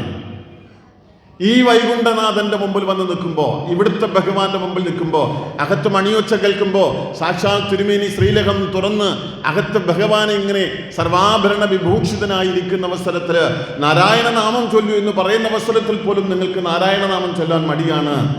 എവിടെ? ഇവരെന്ത് ചെയ്യുന്നു? ഉറക്കെ ഉറക്കെ ഉറക്കെ സസുരം രുരോധ ഉറക്കെ കരഞ്ഞു ഭഗവാനെ. അങ്ങനെ ഭഗവാനെ എന്ന് പറഞ്ഞ് ഉറക്കെ കരഞ്ഞ അവസരത്തില് ചില അമ്മമാരെന്തോന്ന് ചെയ്യും? 2 മിനിറ്റ് 3 മുന്നോട്ട് കൊണ്ട് നിർത്താം. ചില അമ്മമാരെന്തോന്ന് ചെയ്യും? ഞങ്ങളുടെ കുഞ്ഞുങ്ങൾക്ക് ഒരു കളിപ്പാട്ടം കൊടുത്തിട്ട് അടുക്കള പണിക്ക് പോകും, അല്ലേ? ഇരിക്കുന്ന അമ്മമാരെല്ലാം അങ്ങനല്ലേ സാധാരണ ചെയ്യാറുള്ളത്. പക്ഷേ ഈ കുഞ്ഞ് കളിപ്പാട്ടം വെച്ച് കളിച്ച് കളിച്ച് കളിച്ച് കുറെ കഴിയുമ്പോൾ കുഞ്ഞിന് മടുക്കുന്ന സമയത്ത് കുട്ടി എന്തോന്ന് ചെയ്യും? ഈ കളിപ്പാട്ടം വലിച്ചെറിഞ്ഞിട്ട് അമ്മേ എന്ന് വിളിക്കും. ഇതുപോലെ ഗോപികമാര് കണ്ണാ എന്ന് വിളിച്ചപ്പോ അവരുടെ വിളി കേട്ടുകൊണ്ട് ഭഗവാൻ ഓടി വന്നു. അവരുടെ വിളി കേട്ടുകൊണ്ട് ഓടി വന്നു. അവിടെയായിരുന്നു ഗോപിക ഗീതമുള്ളത്. ഗോപിക ഗീതം പാടണമായിരുന്നു, സമയമില്ല. എന്തോന്ന് ചെയ്തു? അവിടെ സാക്ഷാൽ ഭഗവാൻ ഓടി വന്നു. സാക്ഷാൽ സുകുമാരകവി ശ്രീകൃഷ്ണ കർണാമൃതത്തിൽ പാടിയിട്ടുള്ളതുപോലെ അങ്കനാമങ്കനാം അന്തരാമാധവോ മാധവം മാധവം ശാന്തരേണാങ്കന. ഓരോ ഗോപികമാരോടുമൊപ്പം ഓരോ കൃഷ്ണൻ നിന്ന് എന്തോന്ന് ചെയ്തു? രാസലീലയാടി. ഞാൻ പറഞ്ഞു നിർത്തുന്നു പ്രിയപ്പെട്ടവരെ. തീർച്ചയായും ഭഗവാന്റെ രാസലീലയാടിയ അവസരത്തിൽ പലവരും ചോദിക്കുന്ന ചോദ്യമുണ്ട്, അങ്ങനെ ഭഗവാൻ ചെയ്യാൻ പാടുണ്ടായിരുന്നു? ഞാൻ ഇത്രയും പറഞ്ഞു നിന്നതിൽ നിന്ന് നിങ്ങൾക്ക് മനസ്സിലായില്ല എങ്കിൽ എനിക്ക് കൂടുതൽ പറയാൻ സാധിക്കില്ല. അവസാനം ഞാൻ നിങ്ങളോട് പറഞ്ഞു വെക്കുന്നു. ഭാഗവതത്തിൽ തന്നെ 33-ാമത്തെ അധ്യായത്തിൽ 17-ാമത്തെ ശ്ലോകത്തിൽ പറയുന്നു. വരി വേണമെങ്കിൽ നോട്ട് ചെയ്തോളൂ. 33-ാമത്തെ അധ്യായത്തിൽ 17-ാമത്തെ ശ്ലോകത്തിൽ ഭാഗവതം പറഞ്ഞു വെക്കുന്നു. യഥാ അർഭക സ്വപ്രതിബിംബ വിഭ്രമകായിവ. ഒരു അർഭകൻ, കൊച്ചുകുട്ടി, അവൻ്റെ പ്രതിബിംബം കണ്ട് കളിക്കുന്നത് പോലെയായിരുന്നു ഭഗവാൻ രാസലീലയാടിയത്. ഒന്നുകൂടി പറയാം. ഒരു കുട്ടി അവൻ്റെ തന്നെ പ്രതിബിംബം കണ്ട് കളിക്കുന്നത് പോലെയാണ് ഭഗവാൻ രാസലീലയാടിയത്. മനസ്സിലായോ? ഇനിയെങ്കിലും പോസ്റ്റുകളും ചോദിച്ചുകൊണ്ട് വരരുതേ. തന്നെയുമല്ല, സാക്ഷാൽ ഭഗവാന്റെ ബഹിർപ്രാണനായിരുന്ന ആ ഉദ്ധവര് അതിനകത്ത് പറഞ്ഞു വെക്കുന്നുണ്ട്. യേശാം വ്രജസ്ത്രീണാം പാംസു. ആ വ്രജസ്ത്രീകളുടെ ഉദ്ധവര് പറയുന്നു, ആ വ്രജസ്ത്രീകളുടെ കാൽപാദത്തിൽ പറ്റിയിരിക്കുന്ന മൺപൊടി ഉണ്ടെങ്കിലും ഞാനൊന്ന് പരിശുദ്ധനാകട്ടെ എന്ന് ഭാഗവതത്തിൽ ഉദ്ധവര് പറയുന്നുണ്ട്. ഗോപസ്ത്രീകൾ മോശപ്പെട്ടവരായിരുന്നില്ല. സാക്ഷാൽ ഭീഷ്മ പിതാമഹൻ 41 ദിവസം ശരശയ്യയിൽ കിടക്കുന്ന സമയത്ത് അവിടെ സാക്ഷാൽ ധർമ്മപുത്രരോട് ധർമ്മത്തെപ്പറ്റി പറഞ്ഞു കൊടുക്കുന്ന ആ വേളയിലും പറയുന്നു, ഭക്തി എന്താണെന്ന് അറിയണമെങ്കിൽ ആ അമ്പാടിയിലെ വൃന്ദാവനത്തിലെ ഗോപസ്ത്രീകളെ കണ്ടു പഠിക്കൂ. അവിടെയും പറയുന്നുണ്ട്. എന്തിന്? ഭക്തിയുടെ യഥാർത്ഥ രൂപമെന്ന് പറയപ്പെടുന്ന സാക്ഷാൽ നാരദ മഹാമുനി, ഈ നാരദനും യഥാർത്ഥത്തിൽ പറയുന്നുണ്ട് ഭക്തിയുടെ യഥാർത്ഥ രൂപം സാക്ഷാൽ ഗോപസ്ത്രീകൾ തന്നെയാണ്. അതുകൊണ്ട് ഇനി തെറ്റിദ്ധരിക്കുന്ന രീതിയിലാവരുത് നമ്മുടെ യാത്ര എന്ന് മാത്രം പറഞ്ഞുകൊണ്ട് ഇത്രയും സമയം എന്നെ കേട്ടുകൊണ്ടിരുന്ന നിങ്ങൾക്കെല്ലാവർക്കും